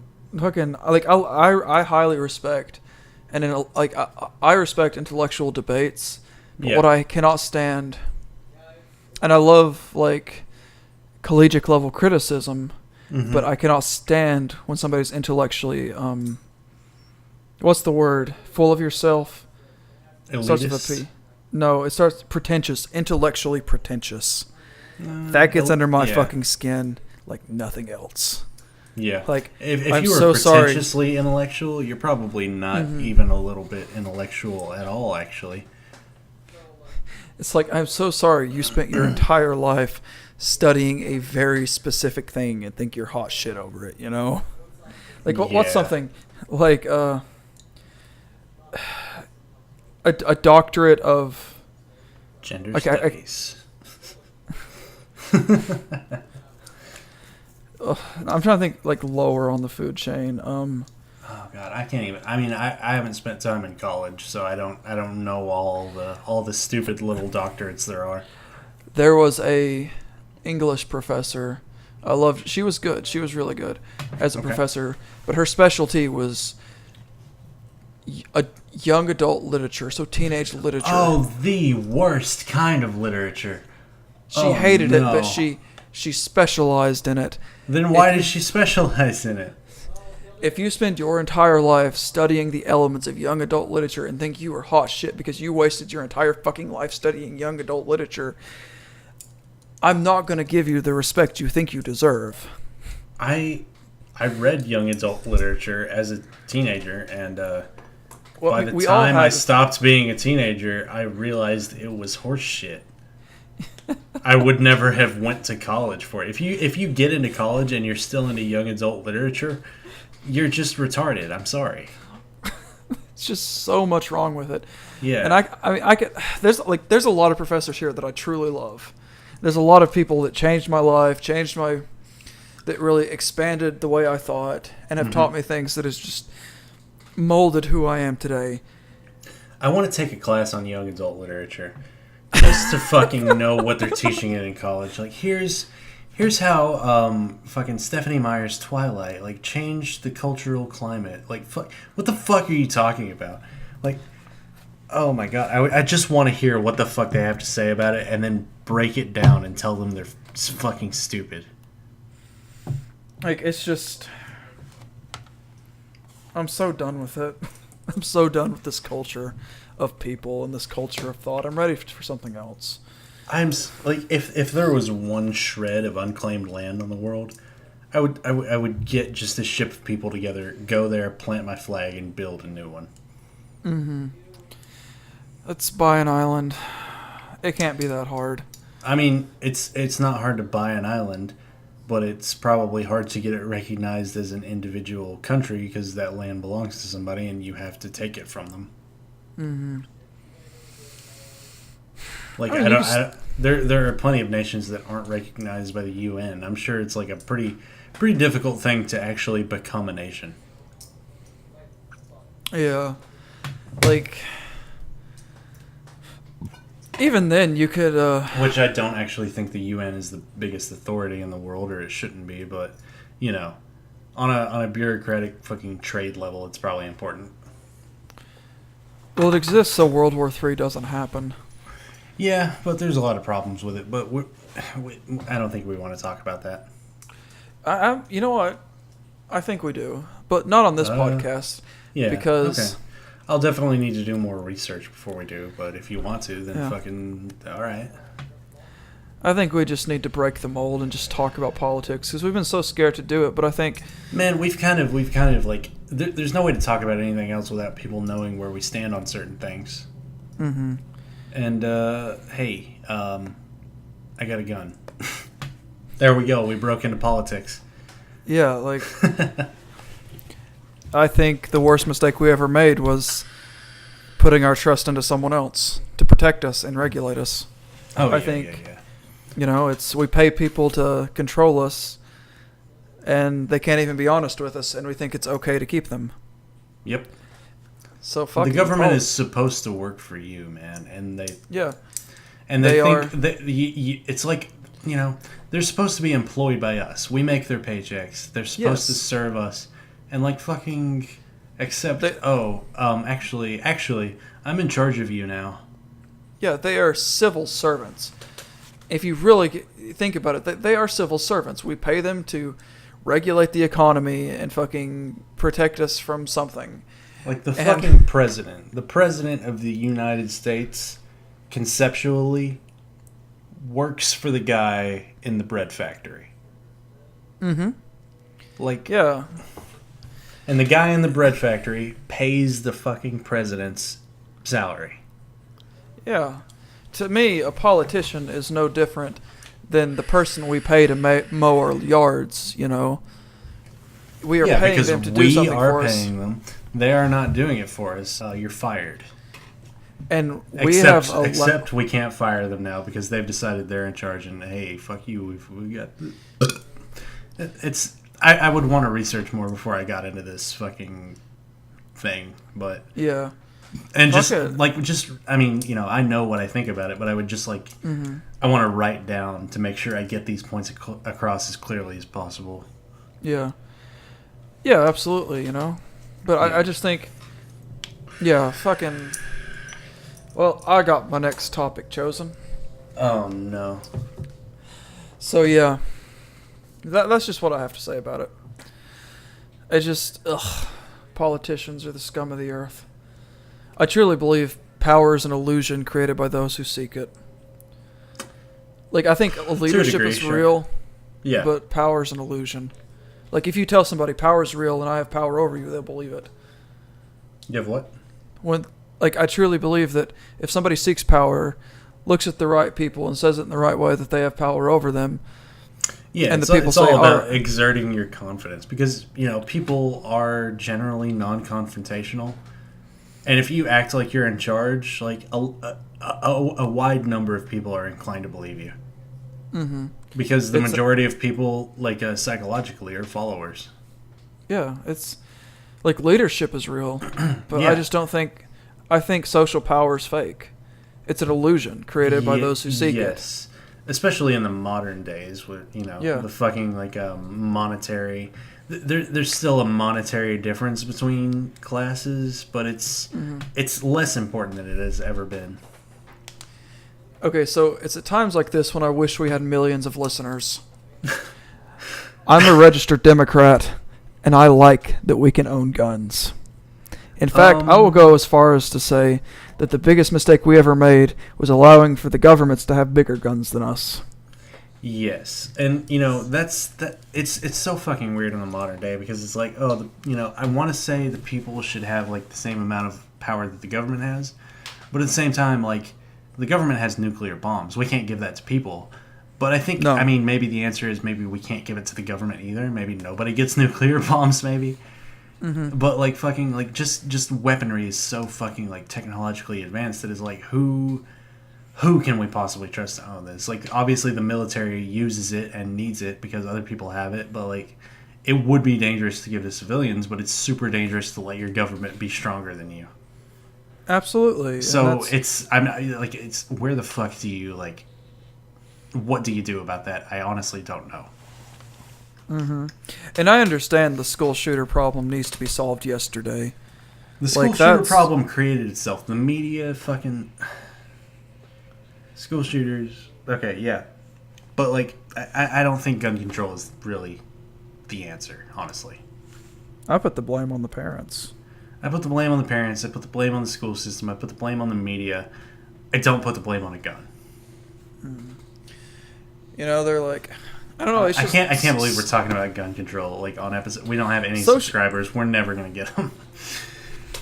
Socialism and communists baffle me because, like, the Hillary Trump campaign was such a bizarre thing. Like, it was so radical rage, and I was so excited. As an anarchist, I was so fucking pumped. I was like, all the young people are gonna get pissed off. We're gonna have a revolution, and they turned out to be goddamn commies.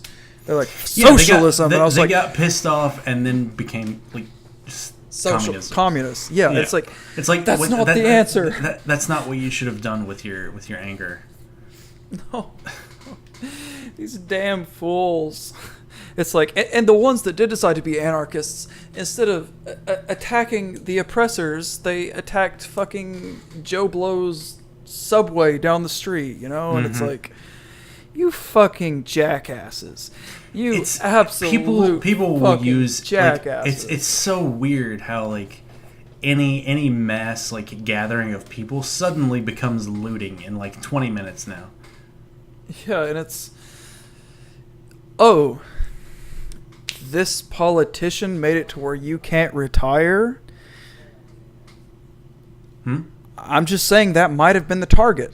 Not Subway, you know, if you truly want to be an anarchist. Yeah. If you've got a problem with like the people who are doing these things to you, why the fuck are you just hurting some guy? Why did you tip that guy's car over? Now he's got to pay for a new car.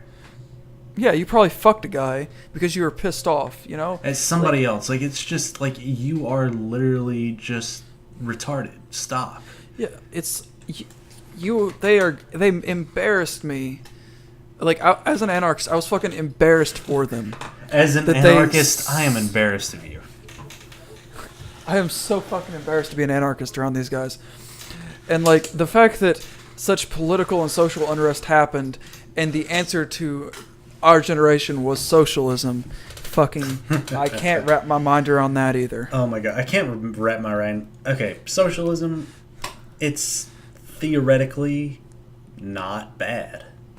But, you know, we had a theoretical idea about, hey, maybe socialism, maybe that, and then it didn't work. It astronomically failed. And, like, how can you fucking say, oh, well, you know, it's not been properly tried yet? Like, I don't get that. Like it has been tried. Like, it's not going to work. The government will use it to consume you. Yeah, like, this is what people, like, Republicans and Democrats both forget, that with whether it's Reaganomics or socialism, humans are inherently bad. I truly believe that. They are greedy. They seek power. They are bad things. And even a good idea is going to get corrupted because people are because corruptible. Of human error. The only way anything like that will ever work is if you let a fucking robot run the world, and then that comes with a whole new set of problems. Yeah. And it's just, it's so fucked up, you know? Yeah. Like, in America, we have socialist things. Yeah, already, but it's a matter of balancing that. Yeah, like the mail system is a socialist idea, the road system, schools, and I don't understand how, like, they're very small, like, utility things. It's like, okay, a little bit here, a little bit there, in order to benefit our lives. Like, I don't understand why healthcare was such a... Yeah, okay. An example of where we need a little bit more socialism, healthcare. An example of where we need a little bit less socialism, gun control. Yes, thank you. Like, people shouldn't be afraid to go to the fucking doctor. Yeah, I am terrified of going to the doctor. I have health insurance, and if I go to the doctor, that will cost me a paycheck. Yes, like, it's so fucking stupid. And it can't be that hard to figure out. There's so many countries that already have it figured out. We could just make a fucking phone call and get some tips. A lot of the problem is that America has such a fucking more massive population than a lot of nations, but I don't know the fucking political fucking science behind it, but I'm sure it would be hard to do, but it's fucking doable if we rework some of our national budget. Yeah, we can afford a space program. Not a space program, but a space force. Space Force. It's not just a space program, Zed. This is no NASA. This is space military.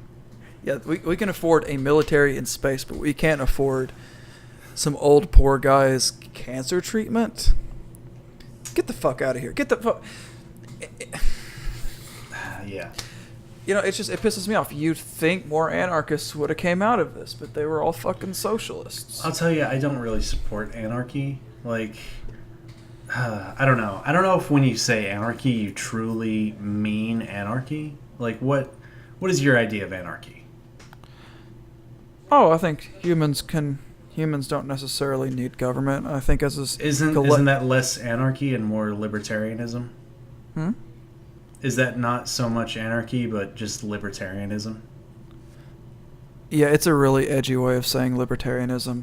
I truly think humans can... I hate to ascribe to the idea of libertarianism because, in a lot of ways, I agree with the concepts that are said there, but I think it's got such, a bad rap now. I just think human beings can survive without a massive government controlling them. I think we could develop and build functioning societies. Run our own lives without, pass or fail on your own bases. Mm-hmm. And I think I also believe that if human beings were left to govern themselves, it would inevitably be a capitalist society. But I don't know what we would use for money, though. That'd be weird, wouldn't it? I think we would end up, just going back to bartering for a minute. It probably would, but I just think human beings are capable of functioning without government. Yeah. And then I think, realistically, I think at a point, we can't just pull the plug. It would be raw chaos, but... Yeah. Yeah, I mean, so that's the problem with true anarchy, is that it just creates a power vacuum. Mm-hmm. I think and some asshole is just going to step in and take over the government again. Yeah, and I think there's a reasonable part of me that's of course that's not going to work at the current time. We would have to wean ourselves off of it and put less power to the government, more power to the people. The problem is there are too many fucking people. I just want to leave you all and go live on an island. Please leave me alone. Leave me alone. Fuck off. Mm-hmm. Fucking humans, when they work together, can achieve so much, but it's so fucking messy. Get out of my face.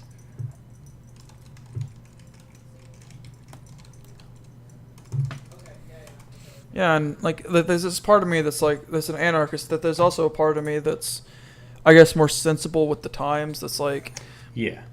Hey, there's things I believe that. It's just some constructive criticism of the current system, mm-hmm. That might make it work a little bit better. Yeah. It's what's a Republican value I believe in?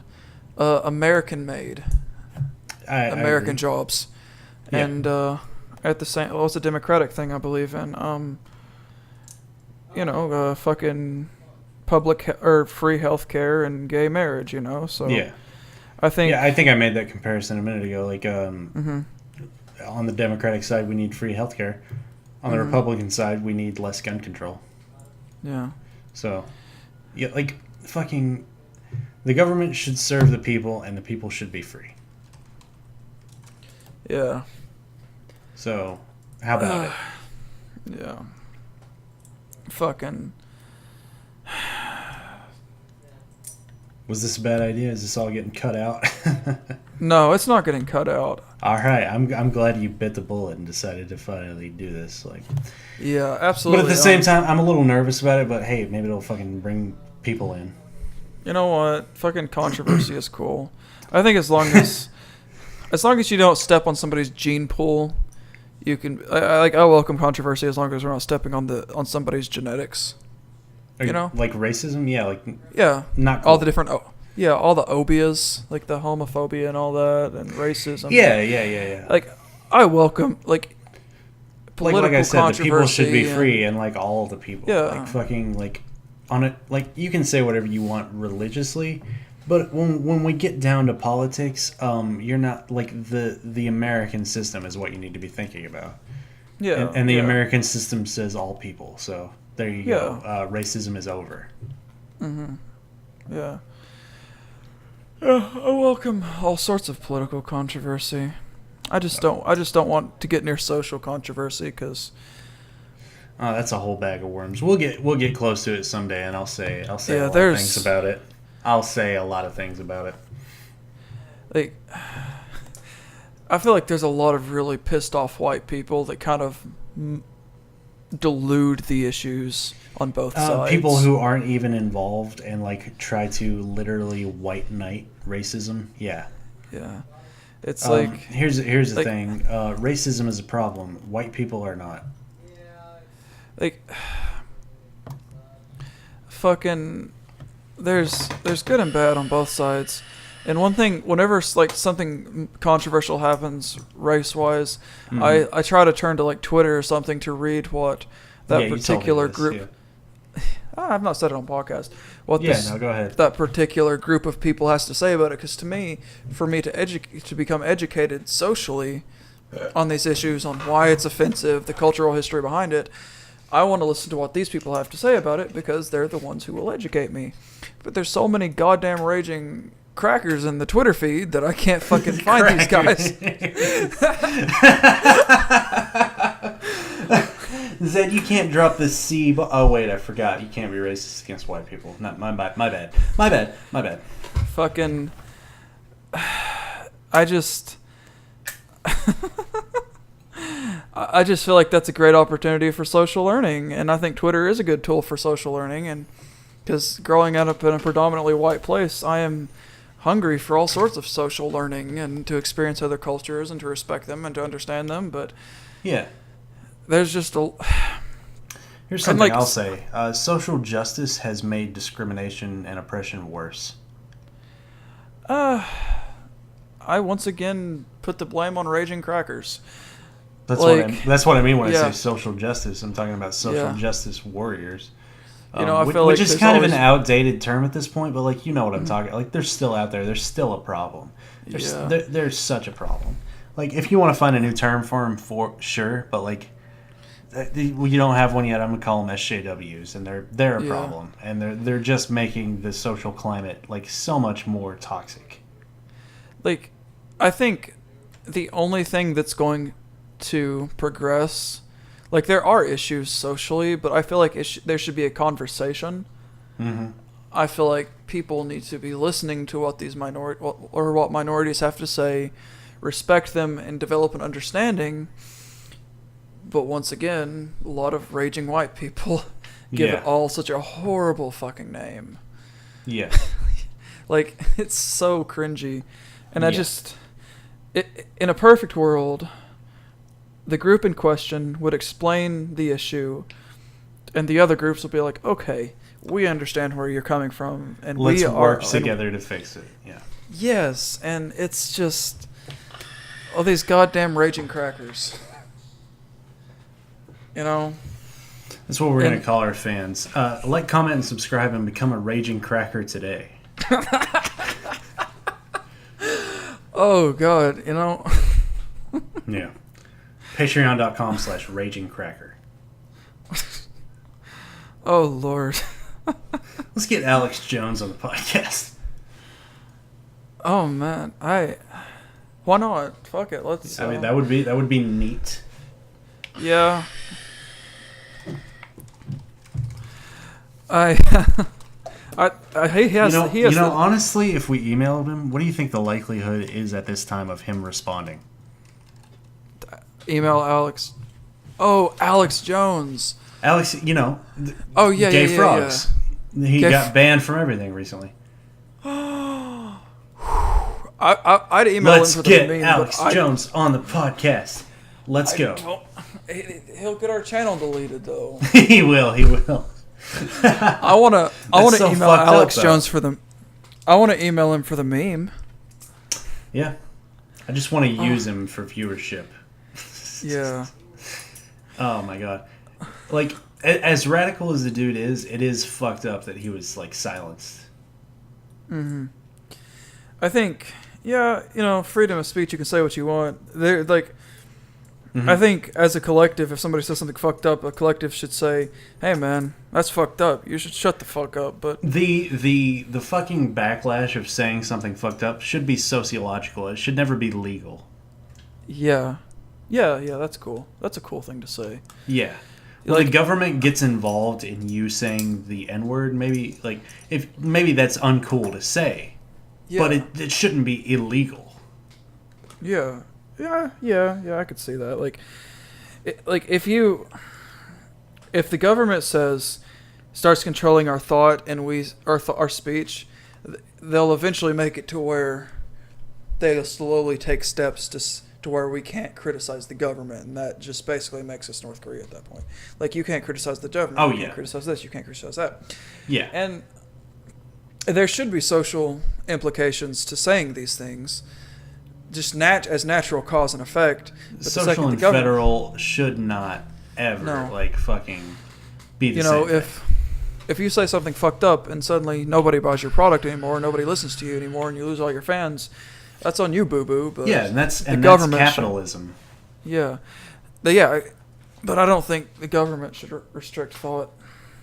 No, maybe it's a good is it controversial to say nobody should control my brain? Is that controversial these days? I don't know, man. Like, it's just, I think social social implications are inevitable, but yeah, just getting as an anarchist, I don't want the government involved in my thought. Like, I want to open. Man, maybe you should stop saying anarchist, just because I think that's gonna confuse people. Yeah, I'm not a violent person. You don't actually want chaos. You just want freedom. Yes, absolutely. I think it might be damaging, but I think libertarian is a better word to use. I don't like that word. I don't like it either, but it's more in line with what you're saying right now. If you want a new word, make a new one, but anarchist has bad connotations as much as libertarian does. I know. And people are not going to understand where you're coming from by saying you're an anarchist. That's true. The last thing I need is to be put on some terrorist list. Yeah, for real. I'm not a terrorist. I'm a pacifist. That's what all terrorists say. I'm actually a pacifist. Zed Dalen for terrorists 2018. Fuck no. Cast your votes. It's comment, and subscribe if Zed Dalen is a literal terrorist. I don't even kill bugs in my own place. I catch them. Yeah, I think you were up at my house last weekend. Bailey was getting ready to flush a bug, and you were just like, "No, give me that. I'll take it outside." Yeah. Life is precious and beautiful, and I don't want to see. I agree, except bugs. So bugs are wonderful, and they're part of the natural order of things. Okay. Well, we're talking about politics, not environmentalism, which I have argued should be well separated. You know what, Trent? I'm fucking bored of politics. Why don't you tell us about something creative you're doing? About what? Something creative you're doing. Nothing. Nothing? Really? You're not doing anything? You're not drawing? You're not commissioning? Or getting commissions? I'm commissioning. I recently finished the last... I recently finished the last commission on my list, and that's it. Commissions have had me busy to work on, personal projects, which sucks. Mm-hmm. But it's just hard to work on personal projects when there's not enough incentive. That's cool. I fucking guess it is. I would sure love like somebody pay my bills and I'll just work on like my personal projects and put them out there. It'll be worth it. I guess that's what Patreon is. That is what Patreon is, but you got to provide something for free before the people know that it's worth paying for. Oh yeah, which I guess that's why Patreon's so associated with YouTube and nudity. And nice. But I've been writing out the sheet music in Finale Notepad for my new record, because something I have trouble with is I hear the music in my head and I know what it's supposed to sound like, but I don't have a visual representation of it. And for all you music nerds out there, by visual representation I mean time signatures and fucking note length and shit like that. That way I can have it all mathematically shown to me and emulated back to me, so I have something to read it off of, you know? Okay. It's like knowing how to build a house, but, you know, you could also have the instructions on how to build a house too, and that can be helpful not to forget steps and mess up, you know? Sheet music is a blueprint, is what I'm gathering. Yeah, it's like a blueprint full of helpful tips. It's like, I know you hear it in your head, and I know you know how to play it, but don't forget to tap your feet 2 times while you play this note, you know? So it's like that, and it's gonna be a lot of work, but it's gonna be a helpful tool. Yeah. To whenever I release the Battle of Epiton coming very soon.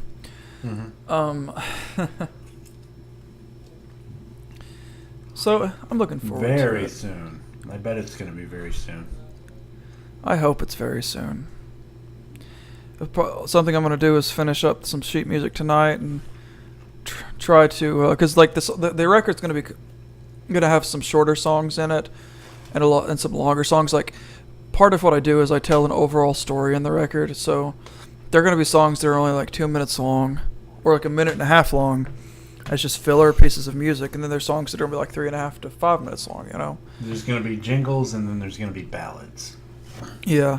There's gonna be a lot. Like, it's all ballads. It's all story driven, but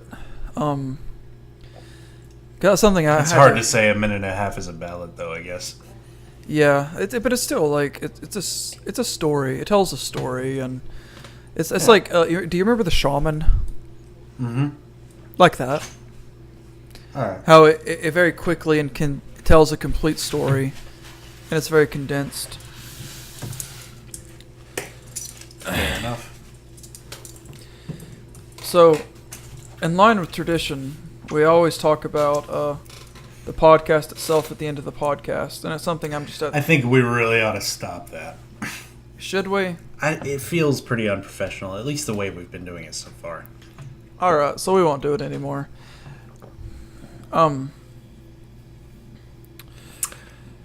Did you see the Pathfinder book I placed in the group chat? I saw it, yeah. That's a thick-ass book. Yeah, like... I hope to God not all of that's super important. I doubt it. I doubt half of each page is taken up with art or something. Well, most of those books are just reference books. Yeah. I like basic fantasy role-playing. It's like 30 pages of rules, and then from there it's just monsters, items, and some... Blah, blah, blah. Oh, fair enough. I've just heard you say that like 8 times. Like, I know. Fair enough. I just... Yeah. Like, yeah, I see where you're coming from, but, like, shut up. Fair enough. So what'd you think of the Pickle Rick costume I put in the chat? I think that's a fine example. Of mainstream business boys trying to get into the meme culture 2 years later. You should see, there's some really nice Jeff the Killer costumes down there too. Are you fucking joking? No, there's different variations. Fucking joking, Jeff the Killer. Yeah, there's Jeff the Killer costumes. There's some that are really, really good, and there's some that's really, really bad. I think they're all really, really bad because they're Jeff the Killer. I think the piece of literature itself was pretty good, but I feel like what the internet did with it was pretty bad. I agree. I think that of creepypastas on the whole. I think Slender Man was cool, but then look what fucking happened to that. is a movie. Yeah. Okay, that's an even better example than the Pickle Rick costume of fucking mainstream money boys trying to get in on the memes. Slenderman movie. What? 8 years later? Fuck off. Okay, so it had a budget of $10 million, which sounds about right for a horror movie. A box office of $49 million, got 30% on Metacritic, 3 out of 10 on IMDb, and 7% on Rotten Tomatoes. 7 fucking percent. Yeah, Rotten Tomatoes is what I like actually look at. And then 21% of audiences liked it. I'm thinking about watching it just for the meme. Yeah, like it's just so weird that it like published like 10 minutes after the Slenderman killer's like fucking sentence was passed. Yeah, it's just. I think a lot of people were like, okay, the main news about this is that like somebody died. Like maybe this is a bad time. Yeah. I think a lot of people were like, this is tasteless. Like, I mean, I don't know. Like, the fucking, like, these dumbass kids killing somebody over it shouldn't, like, ruin the integrity of the art itself. But, like, this movie has no intention of preserving the art's integrity. I feel like the creepypasta existed best as a cryptid. And yeah, I feel like Slenderman was best as a cryptid, I agree. And then the video game was interesting. It was a very interesting cultural thing for people. Slenderman was a party game for me and my friends. We'd get together and all sit like in the dark, like crowded around a computer screen and like looking for the pages or whatever. But then it blew up and became popular because of the Let's Play community, and then more video games were made and more shit was made, and like fucking creepypasta DeviantArt was so fucking weird. And I loved it. I loved the creepy. Yes, it was so much fun. Like, you enjoyed seeing Slenderman and Jeff the Killer like just suck each other off? Like, I don't. No, not like that level, but like some like the fan art, the actual tributes. I really liked. I saw very few examples of that compared to that gay shit, dog. And it just didn't make any sense. How can you sexually attach to these things? And like what? How removed from anything do you have to be to like act like oh, Jeff the Killer and Slenderman are roommates and they crush on each other and it's so cute. Like, how removed from like reality do you have to be to like have that logical through line from seeing the originals? I can see Slenderman being sexualized because of the tentacles. Sure. I can see it being done as a joke. Yes, I agree. I can see some shithead drawing it for shits and giggles. Like, I see it. I do. And I can see it's not the dirty for shits stuff and giggles. being drawn As a result of that? Yeah, I can see it being drawn for the meme. I can see it being drawn ironically. But to create serious pornography of that doesn't make any fucking sense. You know what? Fucking you do you. You know? I think we're exhausted, dude. I think we should wrap this one up. I think we ranted about politics and spent all our energy on that. And now we're talking about Slenderman. I think we're done with this episode. Yeah, so that concludes our episode on the U.S. mail. Yeah, nothing is concluded until you pick next week's episode, though. Oh yeah. Okay. We forget every time. Keeps it spontaneous, I guess. I was going to do politics, but I feel like we covered plenty. For now, there's more to say in the future, but let's take a break. Yeah, let's take a break. Let's talk about something a little more lighthearted. And what is that? How about our favorite films? Oh, favorite films. Yeah, so that way we don't have to do research. Because I've been getting into some movies recently. So let's make a list of our favorite films, and we can just talk about what makes them good. Oh, some of the ones I've Haven't seen it in a while. I'll have to rewatch this week then. Damn, that's gonna take up some time. Fuck you, Zed. I'm a busy man. Well, you can watch like if Nostalgia Critic did a thing on it, you could watch a 30-minute review of it, or Let's see. I'm gonna talk about some Tarantino movies, so I'll have to. you like Tarantino? I recently rewatched both Kill Bills, so I've got those fresh Those are in my good. mind. But yeah, some of the other ones I'll have to rewatch.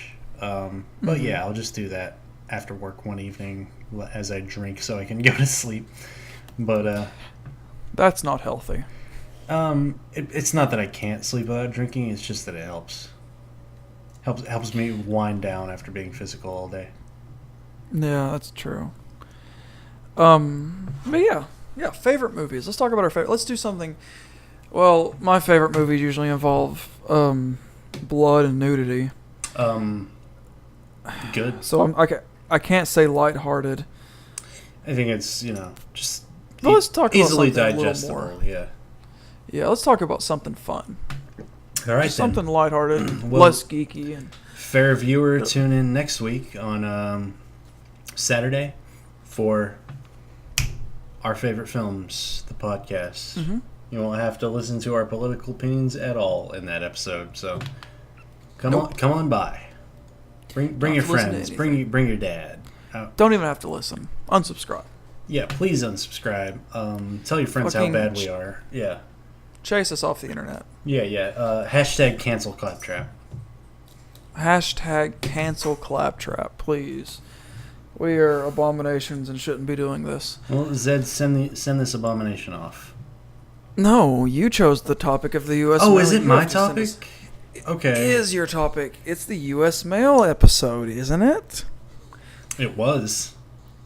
For 5 minutes. For sure. I think we talked about it for a good 20 at least.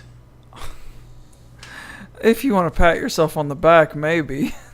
I do want to pat myself on the back. Nobody else is going to. I need that.